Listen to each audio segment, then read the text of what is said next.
अब नेक्स्ट चलते हैं हम लोग मोलैरिटी की तरफ। 8th नंबर क्या है? मोलैरिटी।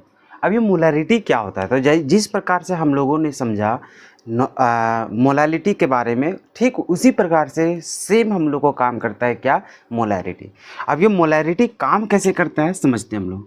जैसे मान के चलो ये हम लोग का सॉल्यूशंस है, ये हम लोग को क्या है? सॉल्यूशंस। क्लियर है? हाँ सर। इस सॉल्यूशन में हम लोग को क्या है कि ये हम लोग को सॉल्यूशंस बना रहेगा। अब ये सॉल्यूशंस बना रहेगा सर, यहाँ पे हम लोग जानते हैं कि इसमें सॉल्यूट रहेगा और क्या रहेगा? सॉल्वेंट रहेगा। आई थिंक कि आप लोग जानते हैं इसे। अब यहाँ पर ये जो सॉल्यूशन है ना, अबर सॉल्यूशंस को लेंगे किस में? वॉल्यूम में। किस में लेंगे? वॉल्यूम में। और ये जो सॉल्यूट को हम लोग फाइंड आउट करेंगे, ये हम लोग फाइंड आउट करेंगे किस चीज़ में? मोल्स में। किस में फाइंड आउट करेंगे? मोल्स में। और ये जो वॉल्यूम हम लोग लेंगे वो किस में लेंगे? लीटर में।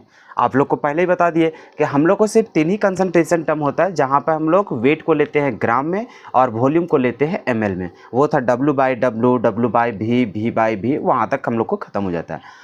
उसके बाद अगर यदि हम लोग यूज करते हैं मास को तो वो केजी में लेते हैं। अगर यदि हम लोग वॉल्यूम को यूज करेंगे तो हम लोग लीटर में लेंगे। जैसे मोलैलिटी बात किए थे 7वां नंबर, जो इससे पहले हम लोग बात किए, उसमें देख रहा था कि number of moles of solute present in 1 kg of solvent, मतलब वहाँ पे सॉल्वेंट का जो बात कर रहे थे वेट, वो 1 kg का बात कर रहे थे। ठीक उसी प्रकार से अभी हम लोग सॉल्यूशंस का वॉल्यूम की बात करेंगे कि कितना वॉल्यूम है सॉल्यूशंस का, उसमें कितना सॉल्यूट प्रेजेंट है। तो हम लोग क्या बोलेंगे? The number of moles of solute present in या फिर dissolved in 1 litre of solution is known as molarity. बस कुछ नहीं भैया, 1 लीटर सॉल्यूशन में कितना number of moles of solute present है, इसी को हम लोग क्या बोलते हैं? मोलैरिटी के नाम से जानते हैं।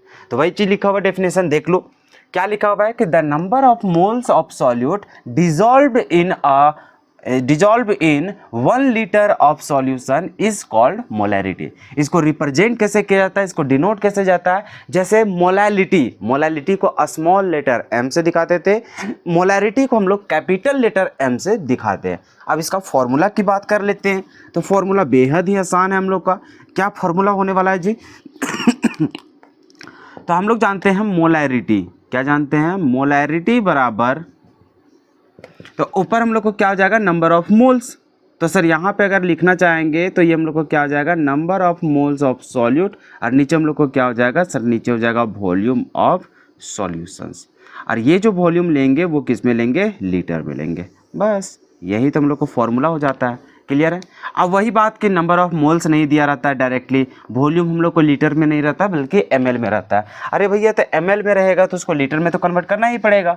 अब लीटर में कन्वर्ट करने के लिए अलग से जाएंगे क्या? नहीं, ml में है तो ml को लिख देंगे, साथ ही साथ ऊपर हम लोग 1000 से सिर्फ मल्टीप्लाई कर देंगे ना, तो ऑटोमेटिकली हम लोग को लीटर में बदल जाएगा। जैसे अगर हम लोग मोलैरिटी बराबर जा रहे हैं तो ये हम लोग को क्या हो जा रहा है? नंबर ऑफ मोल्स बराबर हो जाएगा वेट ऑफ सॉल्यूट, और नीचे हो जाएगा हम लोग को मोलर वेट ऑफ सॉल्यूट, और इनटू ऊपर चला जाएगा 1000 इसलिए क्योंकि यहाँ पर जो हम लोग वॉल्यूम यूज कर रहे हैं वो वॉल्यूम किस में यूज कर रहे हैं? सॉल्यूशंस का। तो ये हम लोग ml में ले रहे हैं। किस में ले रहे हैं? ml में। अगर यहाँ पे ml में उठा रहे हो तो इसको लीटर में बदलने के लिए 1000 से डिवाइड करना पड़ता है, वही 1000 हम लोग को कहाँ चला जाता है? ऊपर। तो ये रहा फॉर्मूला आपका क्या चीज़? मोलैरिटी। अगर लीटर में दिया रहे तो इसको यूज करेंगे, अगर ml में दिया है तो वो लिया है, अगर मोल डायरेक्टली नहीं दिया तो इसको बिठाएंगे, और यहाँ पे मान के चलो लीटर में दिया रहता तो लीटर में बिठा देते हैं, ऊपर 1000 को हटा देते। तो वो सारा कुछ आपको खेलने आता है। अब रहा बात कि सर यहाँ तक तो हम लोग बात कर लिए, इसका यूनिट की बात कर लेते हैं, क्योंकि यूनिट हम लोग को अहम रोल प्ले करता है, क्योंकि यूनिट से हम लोग को डायरेक्टली सवाल पूछ देता है। अब मोलैरिटी का यूनिट क्या होगा? चूंकि सर हम लोग मोलैरिटी का फॉर्मूला हम लोग देखे, क्या देखे? तो मोलैरिटी का होता है number of moles of solute, और नीचे हम लोग देखे क्या चाहिए? Volume of solution. क्या यही देखें हम लोग?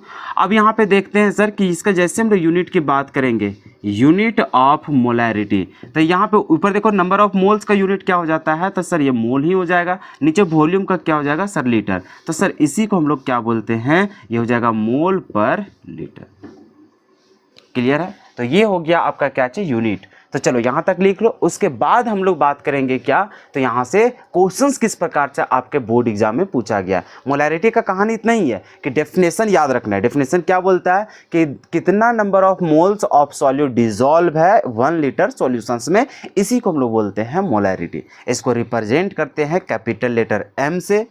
इसका फॉर्मूला क्या हो जाता है, तो molarity is equal to number of moles of solute और नीचे क्या हो जाएगा, वॉल्यूम ऑफ सॉल्वेंट, मतलब वॉल्यूम ऑफ सॉल्यूशंस। क्लियर है, बस यही तो है। और इसका यूनिट क्या हो जाता है, मोल पर लीटर। जैसे हम लोग मोलैलिटी का यूनिट क्या देखे थे, मोल पर केजी, ठीक उसी प्रकार से मोलैरिटी का क्या हो जाता है, मोल पर लीटर। लिख लो यहाँ तक। अब देखो PYQ देख लो, PYQ देखो, जैक बोर्ड 2023 में कैसा सवाल हम लोगों को पूछा हुआ है, बहुत ही आसान है, बेहद आसान है। अच्छा थोड़ा सा पहले जैसे मोलैलिटी में हम तुम लोगों को बताए हुए थे कि जब उसका यूनिट की बात करते हैं हम लोग, मोलैलिटी का unit of molality, unit of molality, तो वहाँ पे बताए हुए थे जैसे इसका यूनिट होता था मोल पर केजी, ठीक है। ठीक उसी प्रकार से इसको क्या सिंपल दिखा दिया जाता था, इसके जगह पे स्मॉल लेटर m जो कि मोलैलिटी को रिप्रेजेंट करता था।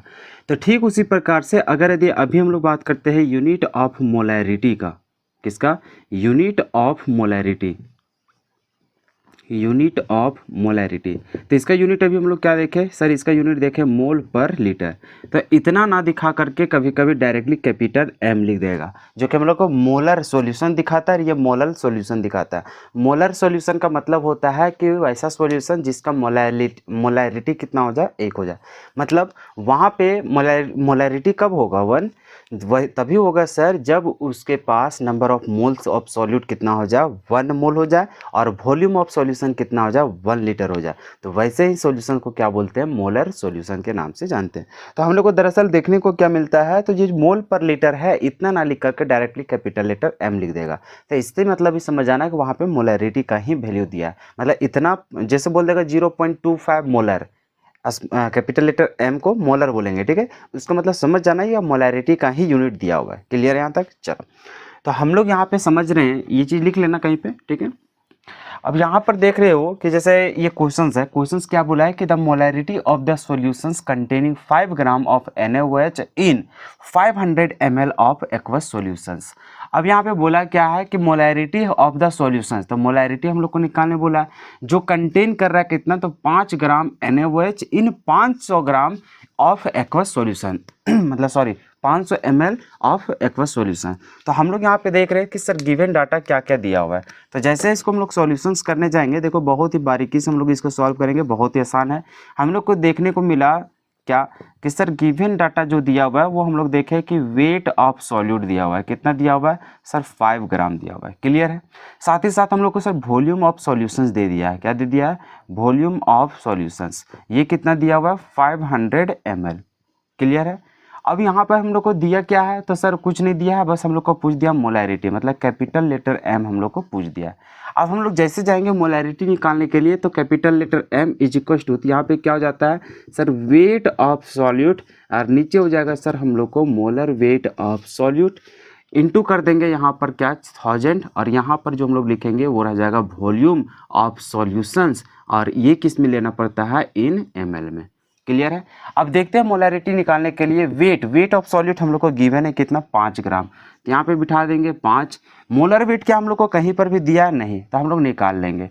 जैसे हम लोग निकालने जाएंगे molar weight of solute is equal to, molar weight कैसे निकालेगा, है क्या तुम्हारा सॉल्यूट, NaOH, तो यहाँ पर लिख लो, हाँ NaOH। तो यहाँ पर देखो सोडियम का कितना होता है 23, ऑक्सीजन का होता है कितना 16, और हाइड्रोजन का कितना होता है 1। तो यहाँ से कितना हो जाएगा, ये सभी को जोड़ोगे तो कितना हो जाएगा 40। तो मोलर वेट भी निकल गया। तो यहाँ से हम लोग को कितना हो जाएगा 40 इंटू ऊपर कितना है 1000, और नीचे क्या है वॉल्यूम कितना हो जाएगा यहाँ पर 500।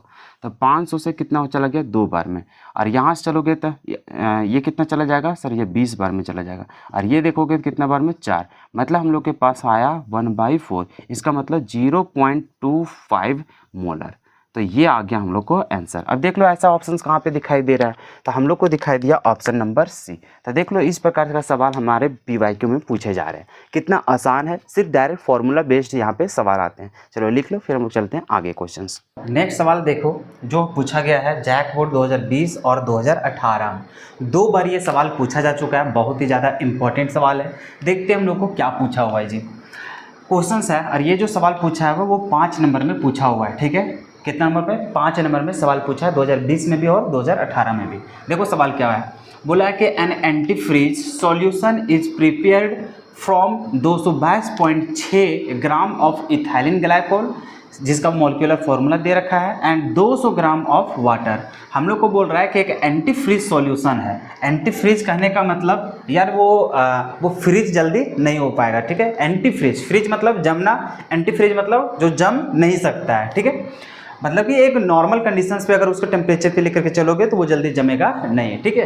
तो सिंपली बात, अभी सिंपल ये समझो कि an anti freeze solution is prepared from 222.6 gram of ethylene glycol. मतलब कि इथाइलिन ग्लाइकोल है जिसका मॉलिक्यूलर फॉर्मूला है C2H4OH का होल 2, ठीक है। उसका वेट कितना दिया 222.6 ग्राम, और हम लोग को बोला कि 200 ग्राम ऑफ वाटर है। तो ये दोनों का ही मिश्रण बना हुआ है जो कि हम लोग को सॉल्यूशन है। तो एक तरह से देखा जाए तो सर हमारे पास क्या है सर, वाटर तो हम लोग को सॉल्वेंट होता है, ठीक है। मतलब सर हम लोग यहाँ पे अगर सॉल्यूशंस की बात करें और यहाँ पर अगर हम लोग बात करते हैं गिवन डाटा का, तो देखते हैं क्या क्या गिवन है। तो सर हम लोग देख रहे हैं ये इथाइलिन ग्लाइकोल जो है वो हम लोग को क्या है, सॉल्यूट है, जिसका वेट कितना है 222.6 ग्राम। मतलब सर हम लोग को वेट ऑफ सॉल्यूट दिया हुआ है, ये कितना दिया है 222.6 ग्राम। और साथ ही साथ हम लोग को ये भी दे दिया है weight of solvent. Weight of solvent मतलब वेट ऑफ वाटर कितना दिया है 200 ग्राम। तो ये भी हम लोग को गिवन है, क्लियर है। आगे बोला है कि calculate the molality of the solutions. मतलब हम लोग को कैलकुलेट करना मोलैलिटी। मोलैलिटी मतलब स्मॉल लेटर m हो जाएगा, ठीक है। आगे बोल रहा है कि if the density of the solution is 1.072 ग्राम पर ml।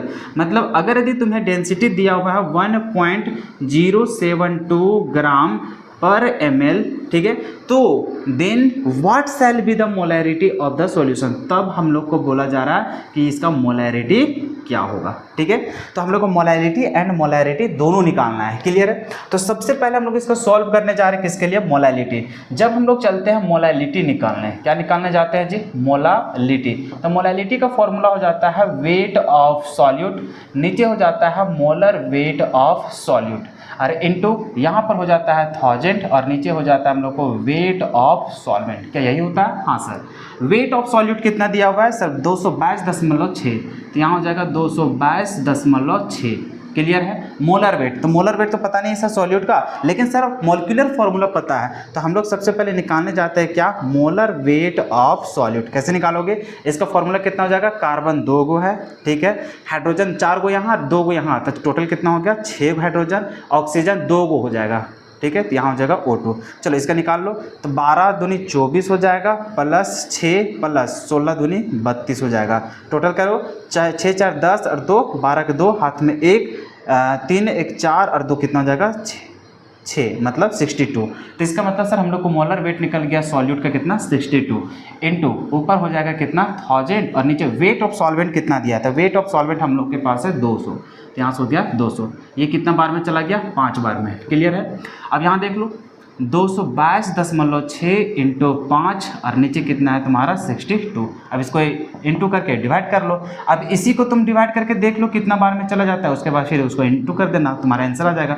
तो जो भी यहाँ पे आंसर आ जाएगा, मोलैलिटी बोला है तो मोलैलिटी का यूनिट क्या हो जाता है सर, मोल पर केजी, क्लियर है। या फिर इसके जगह में स्मॉल लेटर m लिख सकते हो, मोलल को यहाँ पे डिनोट कर सकते हो, क्लियर है। इसे सॉल्व कर लेना। ठीक उसी प्रकार से हम लोग चलते हैं मोलैरिटी निकालने। क्या निकालने, मोलैरिटी, क्योंकि मोलैरिटी भी बोला है। तो मोलैरिटी का फॉर्मूला कैसे हो जाएगा सर, वेट ऑफ सॉल्यूट, यहाँ हो जाता है sir molar weight of solute into यहाँ पर हो जाता है सर 1000 और नीचे हम लोग को हो जाता है क्या, वॉल्यूम ऑफ सॉल्यूशंस। क्या यही हो जाता है, हाँ सर। अब यहाँ से निकालने जाओगे तो बताओ वेट ऑफ सॉल्यूट कितना है सर, वही 222.6, तो यहाँ हो जाएगा 222.6 upon molar weight of solute. तो कितना आ गया मोलर वेट ऑफ सॉल्यूट 62, तो यहाँ से हो जाएगा सर हम लोग को 62 इंटू ऊपर हो जाएगा सर 1000 और नीचे वॉल्यूम ऑफ सॉल्यूशंस कितना है। तो सर वॉल्यूम ऑफ सॉल्यूशन तो है ही नहीं, हम लोग को क्या है, डेंसिटी ऑफ हम लोग को सॉल्यूशन दिया हुआ है कितना 1.072 ग्राम। तो हम लोग को सर अगर डेंसिटी दिया है तो हम लोग चूंकि जानते हैं सर डेंसिटी बराबर होता है क्या, वेट और अपन में होता है वॉल्यूम। तो वॉल्यूम हम लोग को फाइंड आउट करना है, डेंसिटी दिया हुआ क्या वेट ऑफ सॉल्यूशन निकाल सकते हो? बिल्कुल। कैसे? Wait of solute plus weight of solvent को ऐड करेंगे तो वेट ऑफ सॉल्यूशन ही बन जाता है। हाँ सर बिल्कुल। मतलब अगर यदि यहाँ पे हम लोग बोलना चाहे कि वेट ऑफ सॉल्यूशन, तो अगर हम यहाँ पे लिख देंगे कि 422.6 ग्राम, तो किसी को तो दुख तकलीफ नहीं होना चाहिए, क्योंकि ये दोनों को जोड़ेंगे तभी तो हम लोग को वेट ऑफ सॉल्यूशन होगा। हाँ सर बिल्कुल। तो हम लोग यहाँ पे क्या करेंगे, डेंसिटी दिया होगा, वेट पता चल गया, तो यहाँ से क्या वॉल्यूम नहीं निकाल पाओगे? आराम से निकाल सकते हो। तो क्यों ना हम लोग इसी फॉर्मूला को ही ड्राइव कर दे। कैसे? देखो, अगर तुम वॉल्यूम बराबर जाओगे तो तुम क्या लिखोगे, तो ये हो जाएगा सर वेट अपॉन में डेंसिटी हो जाएगा। तो क्यों ना वॉल्यूम की जगह में, यही वॉल्यूम की जगह में हम लोग वेट अपॉन में डेंसिटी लगा दें। तो यहाँ से तुम डायरेक्ट लिख सकते हो ऐसे, वेट ऑफ सॉल्यूशंस और इनटू ऊपर क्या चल जाएगा, डेंसिटी। क्लियर है? ऐसे करो, या फिर पहले ही तुम वॉल्यूम निकाल कर गए तब यहाँ पे बिठाओ, तो जैसे करना वैसे कर सकते हो। ठीक है, ये तुम्हारे ऊपर डिपेंड है। ठीक है, फॉर्मूला मुझे पता है तो ये सारा कुछ मैं यहाँ पे बता रखा हूँ।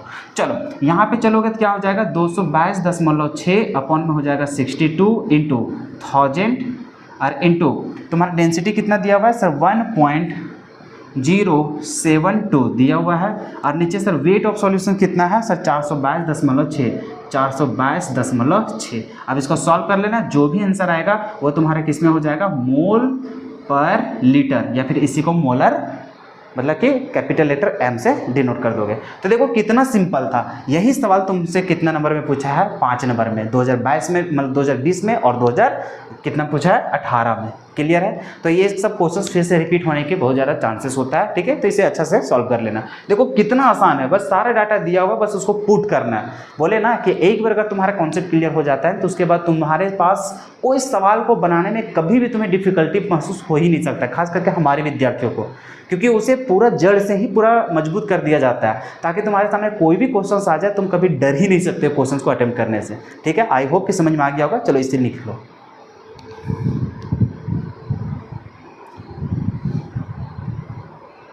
नीचे कुछ नहीं है, देख लो। ठीक है, चलो नोट कर लो इतना।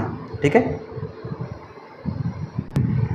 चलो अब एक एनसीईआरटी का सवाल है, बहुत आसान है। ठीक है, देखो क्या है, calculate the molarity of a solutions containing 5 gram of NaOH in 450 ml solutions. तो देख लो भाई, कैलकुलेट करने बोला मोलैरिटी।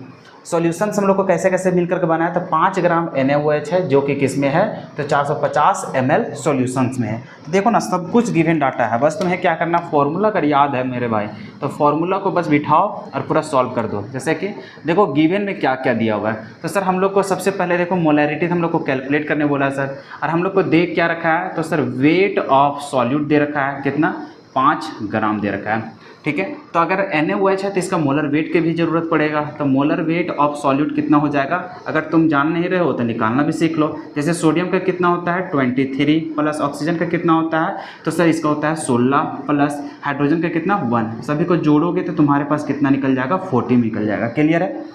और साथ ही साथ हम लोग को दे रखा है क्या चाहिए, तो सर वॉल्यूम ऑफ सॉल्यूशंस दे रखा है, तो वॉल्यूम ऑफ सॉल्यूशन कितना दिया है, 450 ml दिया हुआ है। अब तुम्हें पूछा था क्या चाहिए, मोलैरिटी। क्या पूछा था, मोलैरिटी। तो मोलैरिटी बराबर जानते हैं हम लोग क्या, कि वेट ऑफ सॉल्यूट होता है, नीचे क्या होता है, मोलर वेट ऑफ सॉल्यूट होता है, इनटू ऊपर होता है सर 1000 और नीचे होता है सर वॉल्यूम ऑफ सॉल्यूशंस।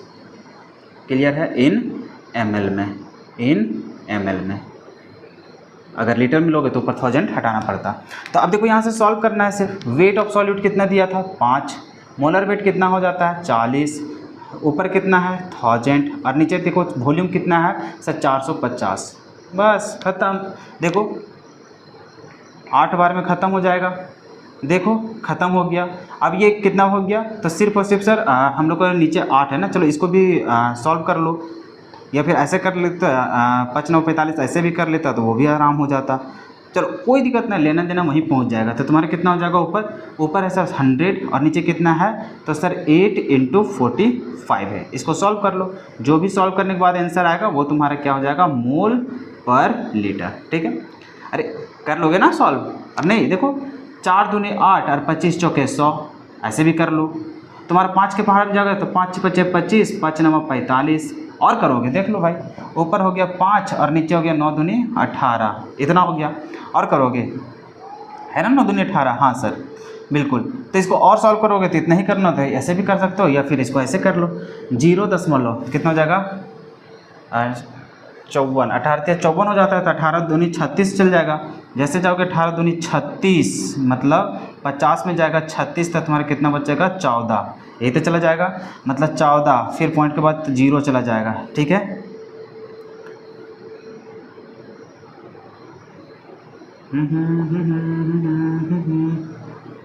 कितना चला जाएगा 18 तो जाएगा नहीं, 18 144 हो जाएगा। ठीक है, मतलब 7 बार में जाएगा। ठीक है, तो 28 7 56 चला जाएगा, 7 5 12 मतलब 126, 28 7 126। ठीक है, जैसे इसको 126 जाओगे मैनेज करने तो ये हो जाएगा 4, ये हो जाएगा 1, 14 चला गया, फिर उसी तरह से मतलब सिंपल चलता जाएगा, मतलब 0.277777 चलता रहेगा। तो इसको डायरेक्टली तुम लिखना चाहो तो लिख सकते हो 0.28। क्लियर है, ये मोलर लिख दो या फिर मोल पर लीटर लिख दो। तो लो आंसर लिख लो, चलो बना लो। उसके बाद हम लोग जो उधर जो लिखा हुआ है 2015 का PYQ उसे हम लोग सॉल्व कर लेंगे। चलो लिख लो। देखो अब ये सवाल देखो बहुत ज़्यादा इंपॉर्टेंट है, बहुत ज़्यादा इंपॉर्टेंट है, बहुत ज़्यादा मतलब आज तक का जितना भी प्रीवियस ईयर सवाल में पूछा हुआ है ना सॉल्यूशन चैप्टर में, उसमें से सबसे टफेस्ट अगर सवाल पूछा जाए तो सवाल यही है तुम्हारा जैकबोर्ड 2015 में जो सवाल पूछा हुआ था सॉल्यूशन चैप्टर से। ठीक है, ये सवाल हमें नहीं लगता है कि ज़्यादातर लोग बना पाए होंगे, वही लोग बना पाए होंगे जो लोग अच्छे से कॉन्सेप्ट को क्लियर किए हुए होंगे। ठीक है, देखो अभी तुम लोग के लिए भी ये थोड़ा सा टफेस्ट टाइप से लगेगा, जो डिटेल में पूरा पढ़ते हैं ना, जो पूरा हमसे जो जैसे कि अभी टारगेट बैच में चल रहा था, वो सारे बैचेस में जो बच्चे चलते हैं उन लोगों को तो पूरा ये सब गहरम बताया जाता है, क्योंकि वो सब बच्चे को जेई नीट CUT इस लेवल का पूरा कंटेंट दिया जाता है। ठीक है, तो खैर कोई बात नहीं, अभी भी आपको पूरा अच्छा तरीका समझ में आ जाएगा। मतलब कहने का मतलब ये है कि ये जो लेवल है ना क्वेश्चंस का भाई, ये मस्त लेवल का है, मतलब इसको टॉप लेवल का बोला जाता है।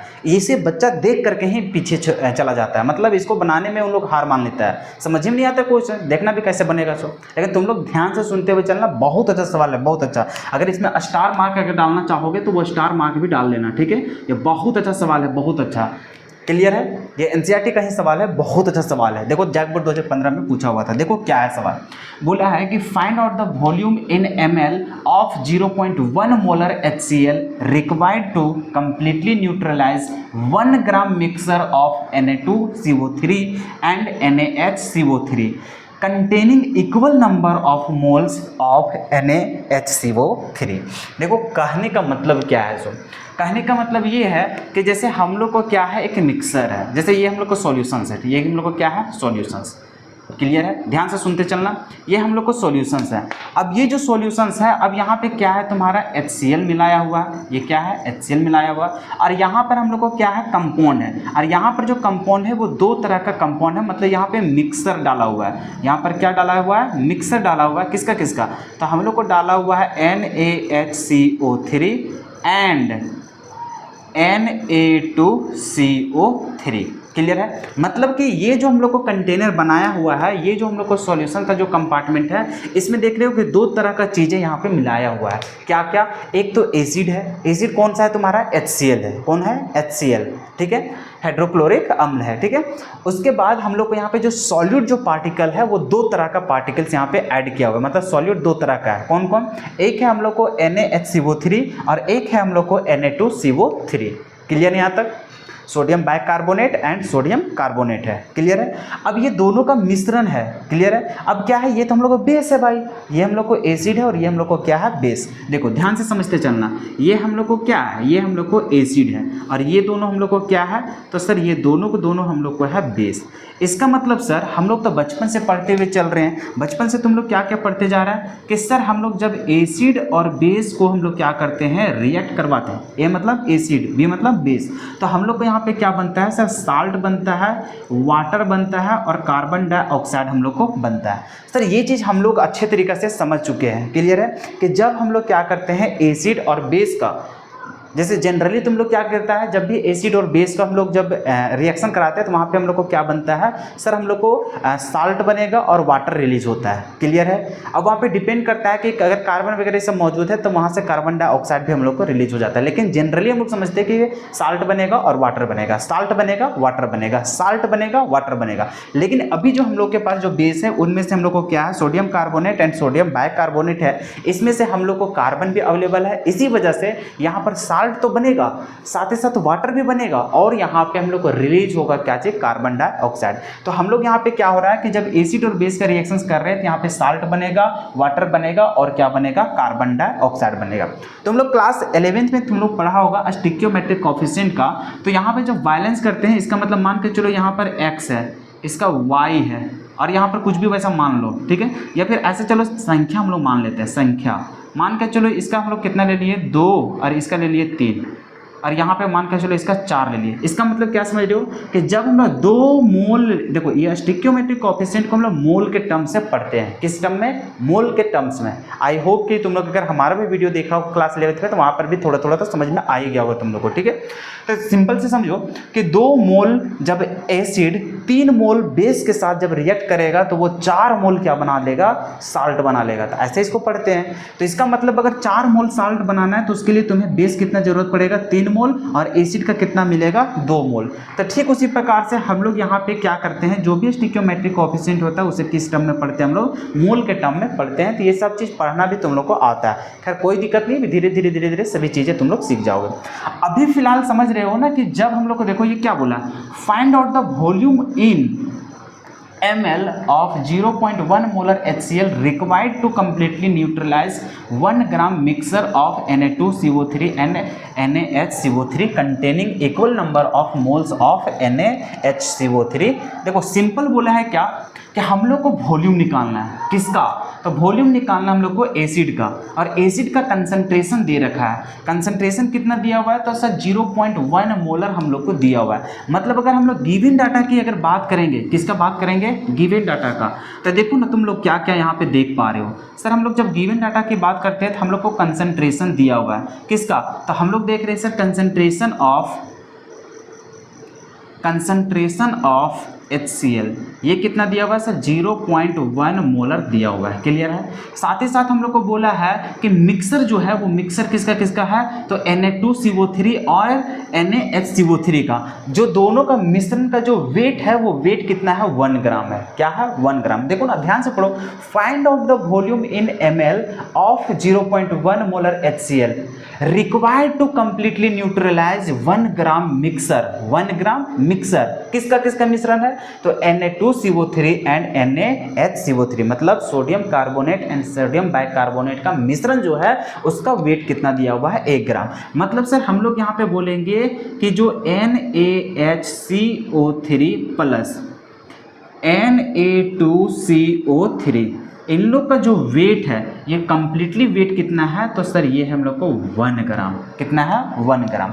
मतलब सर ये 1 ग्राम से कम होगा, ये भी 1 ग्राम से कम होगा। अगर यदि मान के चलो ये हम लोग को कितना है, देखो ये दोनों का वेट मिला करके कितना है, 1 ग्राम है, तो मान के चलो इसका वेट x है, तो बता इसका वेट कितना होगा, तो सर दोनों मिला करके 1 है, इसका पता चल गया कि x है, तो बता कितना चला जाएगा, 1 माइनस x इसका हो जाएगा। जैसे मान के चलो भाई इसका हम बोलेंगे कि लो ये 0.4 है, इसका वेट कितना है, 0.4, और टोटल वेट कितना है, 1 ग्राम, तो बता इसका कितना होगा। अरे भैया जान रहे दोनों को मिलाने के बाद ही हम लोग को क्या होगा, 1 ग्राम हो रहा है, तो 1 ग्राम टोटल होता है, 1 में से इतना 0.4 है तो घट कितना रहा है, 0.6, तो तुरंत बता दोगे। या फिर इसका निकाल दो तो इसको उधर ले जाओगे तो वो माइनस में चला जाएगा। ठीक उसी प्रकार से अभी हम लोग को पता नहीं है कि इसका कितना है और इसका कितना है, हम लोग को दोनों का मिश्रण का पता है कि कितना वेट है, तो हम लोग पता कर लेंगे। मान के चलो इसका x है, इसका क्या है x, तो पता इसका वेट कितना होगा, इसका वेट हो जाएगा सर 1 माइनस x हो जाएगा, यही तो हो जाएगा, हाँ सर बिल्कुल हो जाएगा। ठीक है, तो इस प्रकार से हम लोग कंटिन्यू करके आगे चलेंगे। अभी फिलहाल समझो कि हम लोग को क्या है कि ये मिश्रण जो है किसका किसका, तो sodium carbonate and sodium bicarbonate, जिसका वेट कितना है 1 ग्राम, इसको कंप्लीटली न्यूट्रलाइज कर देना है। जैसे तुम लोग भी जानते हैं कि एसिड बेस रिएक्शंस करते हैं तो वहाँ पे न्यूट्रल नहीं हो जाता है, अरे साल्ट का निर्माण कर देते हैं मेरे भाई, तो साल्ट का निर्माण कैसे होता है, न्यूट्रल कर देते हैं। तो हम लोग को क्या है, सवाल में हम लोग को दे दिया है कि एक मिश्रण किसका किसका है, sodium carbonate and sodium bicarbonate का, उसको क्या करना है, न्यूट्रलाइज कर देना है, पूरा हम लोग को साल्ट में बना देना है। तो न्यूट्रलाइज करने के लिए उसमें क्या डाला जा रहा है, एसिड, और जो एसिड डाला जा रहा है उसका कंसंट्रेशन कितना है, 0.1 मोलर है, कितना है 0.1 मोलर लिया गया है HCl का। अब पूछा जा रहा है ये ना कि अगर इसका कंसंट्रेशन 0.1 मोलर है और यहाँ पर जो मिश्रण लिया गया है भाई वो क्या है, हम लोग को base sodium carbonate and sodium bicarbonate, इसका हम लोग को अमाउंट कितना दिया गया है, दोनों का मिश्रण का 1 ग्राम दिया है। साथ ही साथ हम लोग को बोला है कि जो उस सोल्यूशन में जो मौजूद है ना sodium carbonate and sodium bicarbonate, इन लोग का अमाउंट जो वेट है वो इक्वल है कि नहीं हम नहीं पता, लेकिन उस जो हम लोग को प्रेजेंट है ना वो सेम नंबर ऑफ मोल्स में प्रेजेंट है। वही चीज़ यहाँ पे लिखा हुआ है कि 1 gram mixture of sodium carbonate and sodium bicarbonate containing equal number of moles of NaHCO3। मतलब यहाँ पर जो sodium carbonate and sodium bicarbonate मौजूद है उसका दोनों का मिश्रण का जो वेट है वो 1 ग्राम है, लेकिन ये दोनों जो अवेलेबल है वो इक्वल नंबर ऑफ मोल्स में अवेलेबल है। तो यहाँ से हम लोग को एक चीज़ और कंसेप्ट पता चला गया। कंसेप्ट क्या पता चला कि सर यहाँ पे जो मोल है किसका, मोल ऑफ मान के चलो सोडियम कार्बोनेट ले लिया Na2CO3, ये इक्वल हो जाएगा किसका, मोल के इक्वल, तो mole of sodium bicarbonate NaHCO3। तो ये भी हम लोग को क्वेश्चंस में दिया हुआ है। तो हम लोग को बोला क्या है भाई, इस मिश्रण को न्यूट्रलाइज करने में कितना वॉल्यूम की ज़रूरत पड़ेगा HCl का, ये हम लोग को पता करना है। क्या पता करना है, कितना वॉल्यूम जरूरत पड़ेगा इस कंपाउंड को, ये जो मिश्रण है sodium carbonate and sodium bicarbonate जिसका वेट है 1 ग्राम, उसको कंप्लीटली न्यूट्रलाइज करने में जो वॉल्यूम की जरूरत पड़ेगा ना HCl का, वो कितना जरूरत पड़ेगा। अब सवाल समझ में आया कैसे है सो? हाँ सर बिल्कुल। अब तुम लोग को पता है कि सर हम लोग कंसंट्रेशन, चूंकि देखो HCl का कंसंट्रेशन दिया हुआ है, जब हम लोग को HCl का कंसंट्रेशन मोलैरिटी में दिया है तो मोलैरिटी का फॉर्मूला जानते हैं नंबर ऑफ मोल्स और नीचे वॉल्यूम, जान रहा है कि ये दिया हुआ है, इसको हम लोग को पूछा हुआ है। तो सर यहाँ से रिलेशन समझ में आ रहा है कि अगर हम लोग नंबर ऑफ मोल्स पता कर लेना HCl का, कि जब उसको न्यूट्रलाइज करने जा रहे हैं तो HCl का कितना मोल जरूरत पड़ रहा है वहाँ पे, अगर मोल निकाल लिया तो तुरंत वॉल्यूम निकाल लोगे। समझ में आ रहा है ना? तो हम लोग को देखो मोलैरिटी का ही गेम से चलेंगे। हम लोग को HCl का मोलैरिटी दे दिया है, उसका वॉल्यूम पूछ दिया, तो वॉल्यूम निकालेंगे कब, जब उसका नंबर ऑफ मोल्स पता चल जाए। तो हम लोग क्या करेंगे, रिएक्शंस चलाएंगे, क्योंकि जानता है कि एसिड और बेस अगर एक साथ जा रहा है भैया रिएक्ट करेगा तुम्हारा साल्ट बनाएगा। तो हम लोग सबसे पहले देखेंगे कि जब रिएक्शंस कर रहे हैं तो रिएक्शंस के दौरान कितना कितना उन लोग को मोल की जरूरत पड़ रहा है। तो वहाँ से HCl का मोल निकालेंगे टोटल। जब HCl का टोटल मोल निकल जाएगा तब वहाँ से हम लोग फाइंड आउट करेंगे क्या चीज़, वॉल्यूम ऑफ HCl।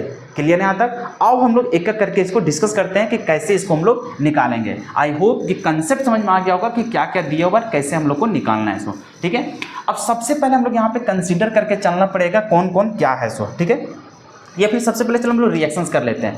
अभी देखो दोनों कंपाउंड है ना, sodium carbonate and sodium bicarbonate, तो दोनों एसिड के साथ जब HCl के साथ मिलेगा तो दोनों अलग अलग रिएक्शन करेगा। क्या करेगा देखो, जब हम लोग सोडियम कार्बोनेट की बात करते हैं Na2CO3 का, तो ये देखो क्या करेगा, जैसे ये रिएक्ट करेगा HCl के साथ, किसके साथ, HCl के साथ, तो क्या बनाएगा, ये हम लोग को साल्ट बना देगा। साल्ट क्या बनाएगा, Na और Cl मिलकर के क्या बना देगा, NaCl, चूंकि 2 गो सोडियम था तो यहाँ पर 2 गो सोडियम हो जाएगा। क्लियर है? प्लस ये तो वाटर तो बनाएगा ही बनाएगा, साथ ही साथ यहाँ पे कार्बन डाइऑक्साइड भी निकालेगा। अब बैलेंस कर लो, यहाँ पर 2 गो सोडियम 2 गो सोडियम, यहाँ पर 2 गो क्लोरीन हो गया, मतलब यहाँ पर भी 2 गो क्लोरीन डालना पड़ेगा। तो यहाँ से क्या हो जाएगा तुम्हारा, प्लस 2HCl। क्लियर है? मतलब NaCl और सोडियम और क्लोराइड दोनों बैलेंस हो गया अभी तक। चलते हैं हम लोग आगे, 2 हाइड्रोजन, ऑक्सीजन के हो गया 2 और 1 3 गो, यहाँ पर 3 गो ऑक्सीजन है, कार्बन एगो, मतलब कंप्लीटली अब भैया बैलेंस हो चुका है। ठीक उसी प्रकार से ये हम लोग को क्या है, ये हम लोग को सोडियम कार्बोनेट है मेरे भाई, ये हम लोग को क्या है, सोडियम कार्बोनेट। लिखते जाते हैं इसका नाम, ये हम लोग को क्या है, सोडियम कार्बोनेट। क्लियर है? उसी प्रकार से हम लोग चलते हैं, सोडियम बाइकार्बोनेट का रिएक्शन करा दिए जाते हैं एसिड के साथ।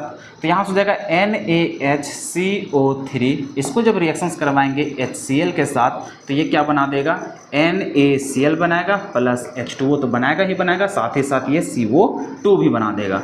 तो अब देखो यहाँ पे कहानी बैलेंस कर रहे हैं, देखो सोडियम एगो, क्लोरीन एगो, हाइड्रोजन 2 गो, हाइड्रोजन 1 और 1 2 गो, ऑक्सीजन 2 1 और 2 3 गो हो गया, तो यहाँ पे ऑक्सीजन भी 3 गो, कार्बन 1, मतलब ये ऑलरेडी हम लोग को क्या है, बैलेंस हो जाएगा। यहाँ पे बैलेंस करने की ज़रूरत है नहीं। तो ये हम लोग को क्या है, ये हम लोग को है सर सोडियम बाइकार्बोनेट। क्लियर है? तो इसका भी नाम समझ में आ गया।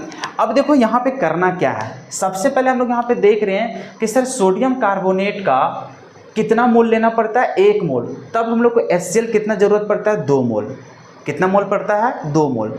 ठीक उसी प्रकार से इसको जब न्यूट्रलाइज करने जाते हैं किसका, सोडियम बाइकार्बोनेट का, तो इसको 1 मोल के लिए कितना HCl की जरूरत पड़ रहा है, 1 मोल। कितना, 1 मोल।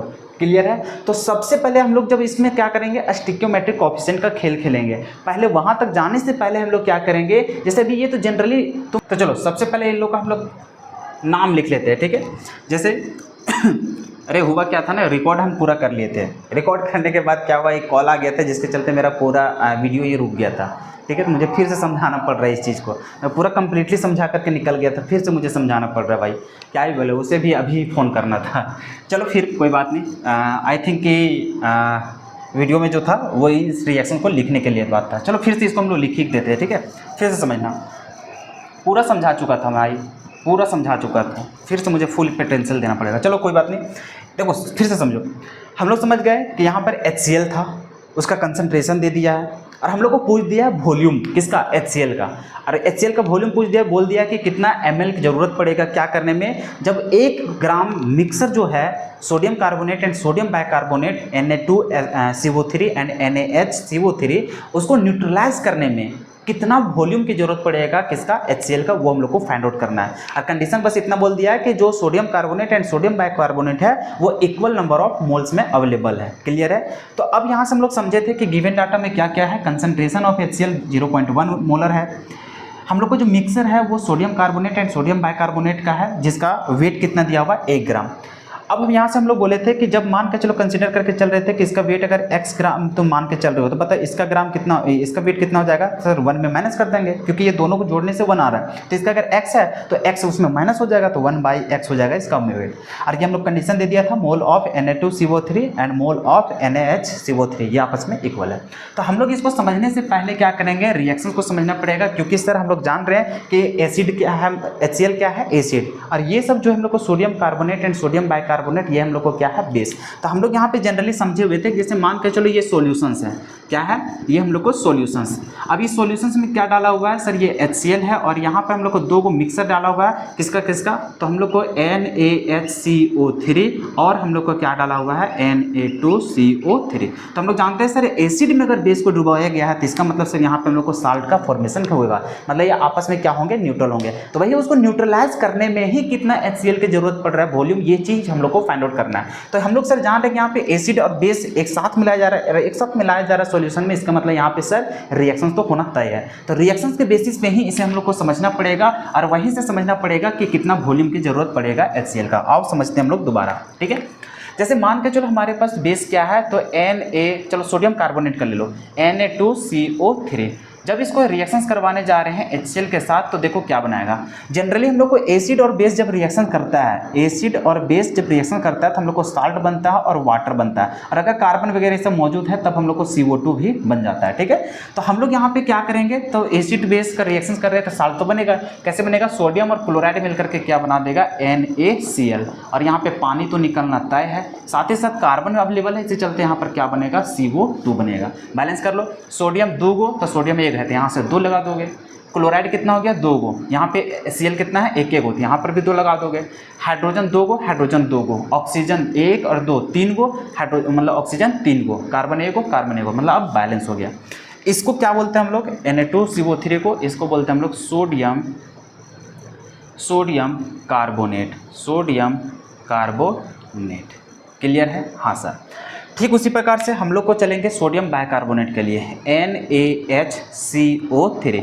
इसको जब रिएक्शंस करवाएंगे HCl के साथ तब हम लोग को क्या बनता है, तो साल्ट बनाएगा, NaCl प्लस हम लोग को बना देगा H2O and plus CO2। Balance करके देखो, सोडियम 1 गो, सोडियम 1 गो, हाइड्रोजन 1 और 1 2 गो, हाइड्रोजन 2 गो। ठीक है, कार्बन 1 गो, कार्बन 1 गो, ऑक्सीजन 3 गो, तो ऑक्सीजन 1 और 2 3 गो। क्लियर है, सारा कुछ क्लियर है, Cl सब कुछ बैलेंस है। ठीक है, इसको हम लोग क्या बोलते हैं, सोडियम, इसको क्या बोलते हैं हम लोग, सोडियम बाइकार्बोनेट, बाइकार्बोनेट।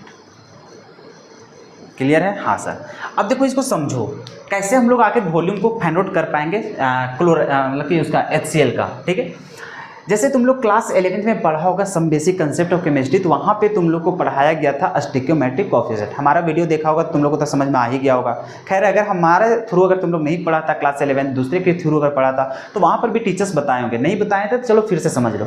जैसे हम लोग जनरली क्या करते हैं, इस रिएक्शन को जब बैलेंस कर रहे हैं तो बैलेंस करने के बाद देखो जैसे यहाँ पे 1 आया, यहाँ पे 2 आया, यहाँ पे 2 आया, इसका मतलब क्या होता है सर, यहाँ पे जो भी स्टोइकियोमेट्रिक कोएफिशिएंट होता है, जो बैलेंस करने के बाद जो नंबर आता है ना उसको स्टोइकियोमेट्रिक कोएफिशिएंट बोलते हैं। और उसी को केमिस्ट्री के फील्ड में बोला जाएगा, जब अब हम लोग पढ़ेंगे, जब स्टोइकियोमेट्रिक कोएफिशिएंट को जब रिएक्शन में यूज करते हैं उसको बोलते हैं नंबर ऑफ मोल्स। क्या बोलते हैं? Number of moles. इसका मतलब क्या होता है, इस रिएक्शंस को पढ़ने का तरीका क्या है, यहाँ पे देखो कुछ नहीं मतलब एक है, इसका मतलब 1 मोल जब सोडियम कार्बोनेट यूज करते हैं तो उसको न्यूट्रलाइज करने के लिए हमें 2 मोल HCl की जरूरत पड़ता है। क्लियर है? यही रिएक्शन हम लोग को पढ़ने का तरीका। जैसे यहाँ पर 1 मोल सोडियम बाइकार्बोनेट लेते हैं तो उसको न्यूट्रलाइज करने के लिए हम लोग को HCl कितना जरूरत पड़ता है? 1 मोल। अब यहाँ से हम लोग को रिलेशन क्या पता चलेगा सर, जैसे अभी देखो ये तो हम लोग जनरल रिएक्शंस के थ्रू समझ रहे हैं ना, कि जब रिएक्शंस करवाने जाते हैं तो 1 मोल अगर तुम लेने जा रहे हो सोडियम कार्बोनेट तो उसके लिए HCl कितना पड़ता है? 2 मोल जरूरत पड़ता है। वही अगर 1 मोल सोडियम बाइकार्बोनेट की जरूरत पड़ता है न्यूट्रलाइज करने के लिए HCl का कितना? 1 मोल। तो ये तो रिलेशन समझ में आ गया। अब हमें थोड़ी पता है भाई कि सॉल्यूशंस में कितना मोल पता है, अभी तो हम लोग इस रिएक्शंस के बेसिस पे समझे कि इसका जब 1 मोल लेते हैं तो इसको 2 मोल लेना पड़ेगा। तो आखिर तुम्हें जो sodium carbonate and sodium bicarbonate वहाँ जो डिजोल्व किया हुआ है सॉल्यूशन में, उसका कुछ ना कुछ तो मोल होगा। तो कितना मोल वहाँ पे अवेलेबल है पहले इसको निकाल लेना है। जैसे मान कर चलो अगर तुम्हारे क्वेश्चंस में जब उसको सॉल्व करेंगे सॉल्यूशंस को, और मान कर चलो इसका कितना निकल गया, इसका निकल गया हम लोग को 0.5 मोल। कितना निकल गया? 0.5 मोल। मान के चलो सोडियम कार्बोनेट का मोल कितना निकल गया? 0.5 मोल। तो हम लोग जानते हैं रिलेशन कि इसका जब 1 मोल लेते थे तो इसका हम लोग 2 गुना लेना पड़ता था। तो मान के चलो इसका निकला कितना? 0.5 ही निकला। तो 0.5 निकला तो बताओ अभी 0.5 मोल में कितना जरूरत पड़ेगा? तो उसका जस्ट डबल, मतलब 1 मोल जरूरत पड़ेगा। समझ में आ रहा है ना? तो हम लोग को क्या करना पड़ेगा, आखिर क्यों इसका मोल की जरूरत पड़ रहा है? अरे भाई तुम समझ रहे हो ना कि हम लोग को HCl का ही कंसंट्रेशन दिया हुआ है, तो यहाँ पे मोलैरिटी दिया हुआ है। अरे भैया तुम मोलैरिटी बराबर जानता है नंबर ऑफ मोल्स और नीचे वॉल्यूम, ये तो गिवन है कितना? 0.1 मोलर। यहाँ से अगर तुम नंबर ऑफ मोल्स निकाल लोगे तब तुम्हारा वॉल्यूम निकालना आसान हो जाएगा। समझ में आ रहा है? तो हम लोग को वॉल्यूम पता करना है, ये दिया हुआ है, तो हम लोग को निकालना क्या पड़ेगा मेरे भाई? Number of moles. और ये नंबर ऑफ मोल्स कहाँ से निकलेगा? इस रिएक्शंस के बेसिस पे। तो हम लोग चूंकि जानते हैं कि इसको 2 बार यूज करना पड़ रहा है, एक ये तो सोडियम कार्बोनेट के साथ और एक सोडियम बाइकार्बोनेट के साथ। तो यहाँ पे कितना HCl के मोल जरूरत पड़ रहा है और यहाँ पे नंबर ऑफ मोल्स कितना जरूरत पड़ रहा है। अगर दोनों का निकल जाएगा, दोनों को जोड़ देंगे, टोटल निकल जाएगा HCl का मोल। और अगर मोल निकल गया तो बस मोल को बिठा देना, वॉल्यूम निकल जाएगा। तो कुल मिलाकर के हमें निकालना क्या है? वॉल्यूम ऑफ हम लोग किसका? HCl का। तो जब वॉल्यूम ऑफ HCl अगर तुम निकालने जा रहे हो मेरे भाई, क्लियर है, तो उसके लिए तुम्हें नंबर ऑफ मोल्स की जरूरत पड़ेगा। और नंबर ऑफ मोल्स कैसे निकालोगे? तो इस रिएक्शंस के बेसिस पे। तो अब हम लोग धीरे धीरे समझना स्टार्ट करते हैं, ठीक है? चलो, तो सबसे पहले हम लोग क्या करेंगे, देखो इसमें और भी हम लोग सबसे पहले निकालना स्टार्ट करेंगे किसके बारे में? तो सर अभी हम लोग को पता नहीं है कि इसका वेट कितना है, तो वेट नहीं पता है तो हम लोग इसका कैसे निकाल पाओगे नंबर ऑफ मोल्स? तो नंबर ऑफ मोल्स निकालने के लिए पहले वेट पता करना पड़ेगा। तो हम लोग सब कंसीडर करके चलेंगे, क्योंकि अभी मिश्रण कर दिया हुआ है ना, sodium carbonate and sodium bicarbonate का मिक्सर दिया हुआ है कि 1 ग्राम है। तो सोडियम कार्बोनेट का कितना वेट होगा, सोडियम बाइकार्बोनेट का वेट कितना होगा? अगर उसका वेट निकाल लेंगे तो उसका मोलर वेट तो पता ही चल जाएगा उसका फॉर्मूला से। तो मोलर वेट से डिवाइड कर देंगे तो उसका नंबर ऑफ मोल्स निकल जाएगा। नंबर ऑफ मोल्स निकल जाएगा तो इसका मोल पता रहेगा तो इसका भी मोल निकाल लेंगे, इसका मोल पता रहेगा तो इसका भी मोल निकाल लेंगे, इसका मोल और इसका मोल दोनों को जोड़ देंगे, टोटल मोल निकल जाएगा। वही चीज वहाँ पे बिठाएंगे और निकल जाएगा हमारा। समझ में आ रहा है ना? चलो, तो फिलहाल अभी तुम लोग क्या करो, इस क्वेश्चन को लिखो, यहाँ तक लिखो और इस रिएक्शन को लिखो, उसके बाद हम लोग आगे करनामा करते हैं। चलो लिख लो। अब चलो इसको भी रहने देते हैं क्योंकि इस रिएक्शन को हम लोग को यूज पड़ेगा, ठीक है? अभी फिलहाल इसको इसी तरह से हम रहने देते हैं, बाकी तरह हम लोग सॉल्व करना स्टार्ट करते हैं, ठीक है? क्योंकि अभी ये चीज़ निकल जाएगा, उसके बाद इस रिएक्शन का यूज करेंगे। देखो तुम लोग को लिखना क्या है, जैसे जितना बात अभी बोले सारा कुछ यहाँ पे लिख दे रहे हैं, ठीक है? बस जल्दी जल्दी करना। देखो जैसे लेट मान लिए हम लोग, क्या मान लिए कि मास ऑफ सोडियम कार्बोनेट, अरे किसी का तो मानना पड़ेगा ना, जैसे दोनों का मिश्रण हम लोग को कितना था? 1 ग्राम। तो 1 ग्राम में से किसका कितना है उसी को तो निकालना है ना, पहले हम लोग को मास निकालना है। तो मान के चलो दोनों में से किसी का तुम x मान लो, चाहे तुम सोडियम कार्बोनेट का मान लो, सोडियम बाइकार्बोनेट का मान लो, जिसे मानना है। तो अभी हम लोग मान के चल रहे सोडियम कार्बोनेट का कि मास ऑफ सोडियम कार्बोनेट कितना है? x ग्राम। मान के चल रहे कितना उसका वेट होगा? x ग्राम। तो सोडियम बाइकार्बोनेट का कितना होगा? तो चूंकि दोनों को जोड़ने के बाद 1 ग्राम हम लोग को हो रहा है, तो एक का अगर x है तो 1 में से उसको माइनस कर देंगे तो वही हम लोग को क्या हो जाएगा? उसका वेट हो जाएगा। तो हम लोग सोडियम बाइकार्बोनेट का कितना हो गया? 1 - x ग्राम। अभी कंसीडर करके चल रहा है, अभी इसका वैल्यू हम लोग फाइंड आउट करेंगे। तो अगर यदि इन लोगों को मास पता है तो इसका क्या मोलर मास नहीं निकालने सकोगे आराम से, क्योंकि उसका फॉर्मूला पता है। तो मान के चलो molar mass of sodium carbonate का कितना होगा, तो इसका मोलर मास निकालने जाओगे तो होता है 106 ग्राम पर मोल, ठीक है। उसी प्रकार से molar mass of sodium bicarbonate का कितना होता है 84 ग्राम पर मोल। क्लियर है। तो मास पता है, मोलर मास पता है, हालांकि मास पता नहीं है लेकिन इसके बेसिस पे नंबर ऑफ मोल्स तो निकाल सकते हो ना। तो हम लोग इसका नंबर ऑफ मोल्स निकालते हैं। तो मोल ऑफ सोडियम कार्बोनेट का कितना हो जाएगा x, क्योंकि हम लोग जानते हैं मास अपॉन में मोलर मास होता है। तो मास कितना है अभी सोडियम कार्बोनेट का x, तो ऊपर x और उसका मोलर वेट कितना है 106। ठीक उसी प्रकार से मोल ऑफ सोडियम बाइकार्बोनेट का कितना हो जाएगा 1 माइनस x अपॉन में 84, ठीक है।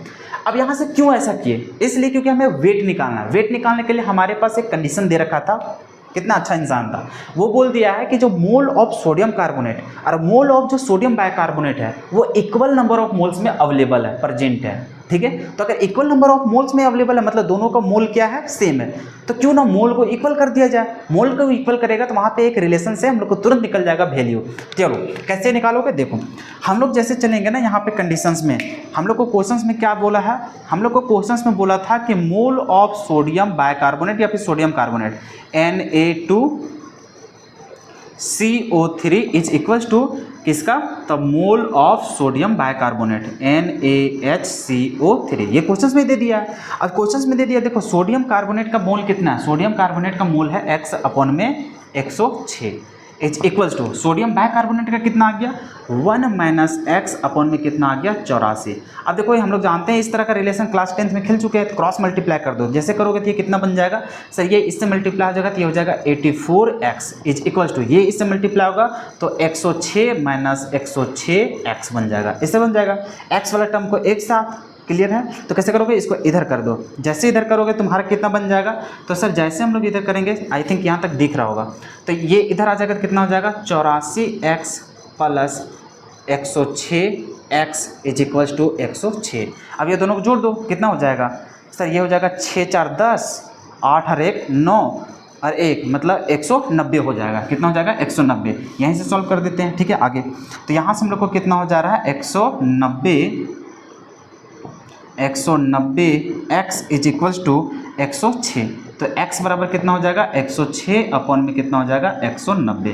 तो देख लो भाई x का वैल्यू कितना आ गया, अगर x का निकल गया तो क्या 1 माइनस x नहीं निकल जाएगा। अच्छा x किसका निकला, x का मतलब है कि सोडियम कार्बोनेट का जो वहाँ पे वेट जो है वो कितना है 106/190। अच्छा इसको हम लोग पूरा सॉल्व करके पॉइंट में भी लिख सकते हैं, अरे लिख सकते हो ना, बिल्कुल लिख सकते हो। तो चाहो तो तुम पॉइंट में लिख सकते हो, नहीं तो इसी प्रकार से छोड़ दो, ठीक है। पॉइंट में इसलिए नहीं रख रहे हैं क्योंकि आगे चल करके कुछ ना कुछ तो हम लोग को कटने वाला है, ठीक है। तभी फिलहाल इतना ही छोड़ देते हैं। अगर तुम इसको निकाल लिया तो क्या तुम ये नहीं निकाल सकोगे, किसका वेट ऑफ सोडियम कार्बोनेट मतलब वेट ऑफ सोडियम बाइकार्बोनेट।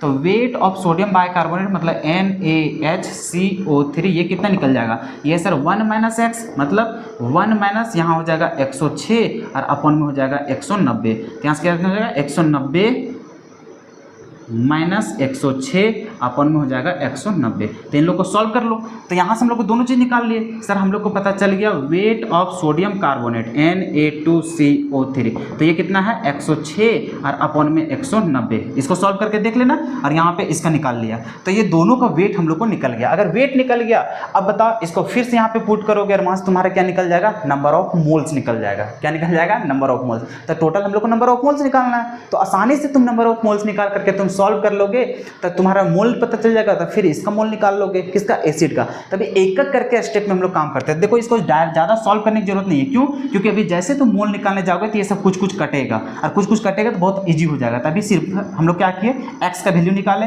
जैसे एक्स का वैल्यू निकाले तो हम लोग कंसिडर करके चल रहे थे कि मास ऑफ सोडियम कार्बोनेट कितना है एक्स, तो एक्स वैल्यू जो भी निकला है वही तुम्हारा क्या हो जाएगा, सोडियम कार्बोनेट का वेट। तो यहाँ से हम लोग निकाल लिए क्या चीज़, सोडियम कार्बोनेट का वैल्यू। तो ये बटा में ही छोड़ दो क्योंकि आगे जैसे मोल निकालोगे तो कट जाएगा, ठीक है।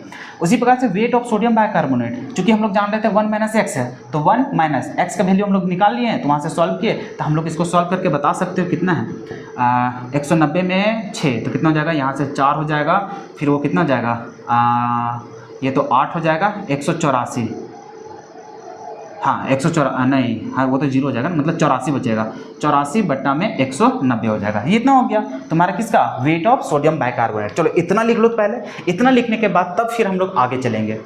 लिख लो यहाँ तक, फिर हम लोग मोल निकालना सीखेंगे। चलो अब हम लोग चलते हैं मोल निकालना। देखो यहाँ से लिखते चलो, हम लोग चलेंगे मोल ऑफ किसका निकालने, मान के चलो सोडियम कार्बोनेट का निकालने गया, ठीक है। तो इसका वेट, ऊपर वेट लिखोगे, वेट अपॉन में मोलर वेट। वेट अभी जस्ट निकाला है, कितना निकाला है, तो सर ये आ गया था 106 अपॉन में 190, क्लियर है। ये तो वेट था, उसका मोलर वेट कितना था सर, ये था हम लोग को 190, इतना था हम लोग को, क्लियर है यहाँ तक। हाँ सर, अब इसको सॉल्व करेंगे तो इसको कैसे हो जाएगा, 106 अपॉन में हो जाएगा 190, क्लियर है। हाँ सर, और ये इंटू हो जाएगा 1 अपॉन में 190। अब इसको सॉल्व कर लो भैया, सॉल्व करने के बाद जो भी आंसर आएगा वो उसका मोल हो जाएगा, ठीक है। हम यहाँ पे कैलकुलेट करके तुम लोग को बता दे रहे हैं कि कितना इसका आंसर हो जाएगा, सो ठीक है, क्लियर है यहाँ तक, क्लियर है जी।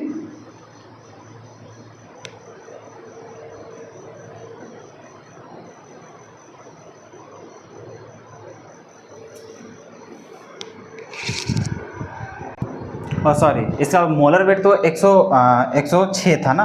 अरे भैया तुम लोग भूल गया क्या, जब हम लोग बात कर रहे थे मोलर वेट ऑफ Na2CO3 तो ये था 106, और जब हम लोग बात कर रहे थे molar weight of sodium bicarbonate NaHCO3 तो ये कितना था, 84 आया था हम लोग को। हाँ सर, तो यहाँ पे देखो भैया, ये हम लोग को 106/190 ये क्या आया था, ये तो उसका वेट आया था। तो भैया नीचे मोलर वेट हम लोग को क्या हो जाएगा सर, मोलर वेट तो हम लोग को 106 हो जाएगा ना, तो 106/90 और ये नीचे वाला फिर नीचे ही रह जाएगा, मतलब 106। तो यहाँ से देखो 106 से 106 खत्म हो जाएगा, मतलब 1 अपॉन में 190 हो जाएगा। ये हो गया तुम्हारा मोल। और इसी को तुम सॉल्व करने जाओगे तो सॉल्व करने के बाद कितना आता है एग्जैक्टली मैं तुम्हें बता देता हूँ, ठीक है।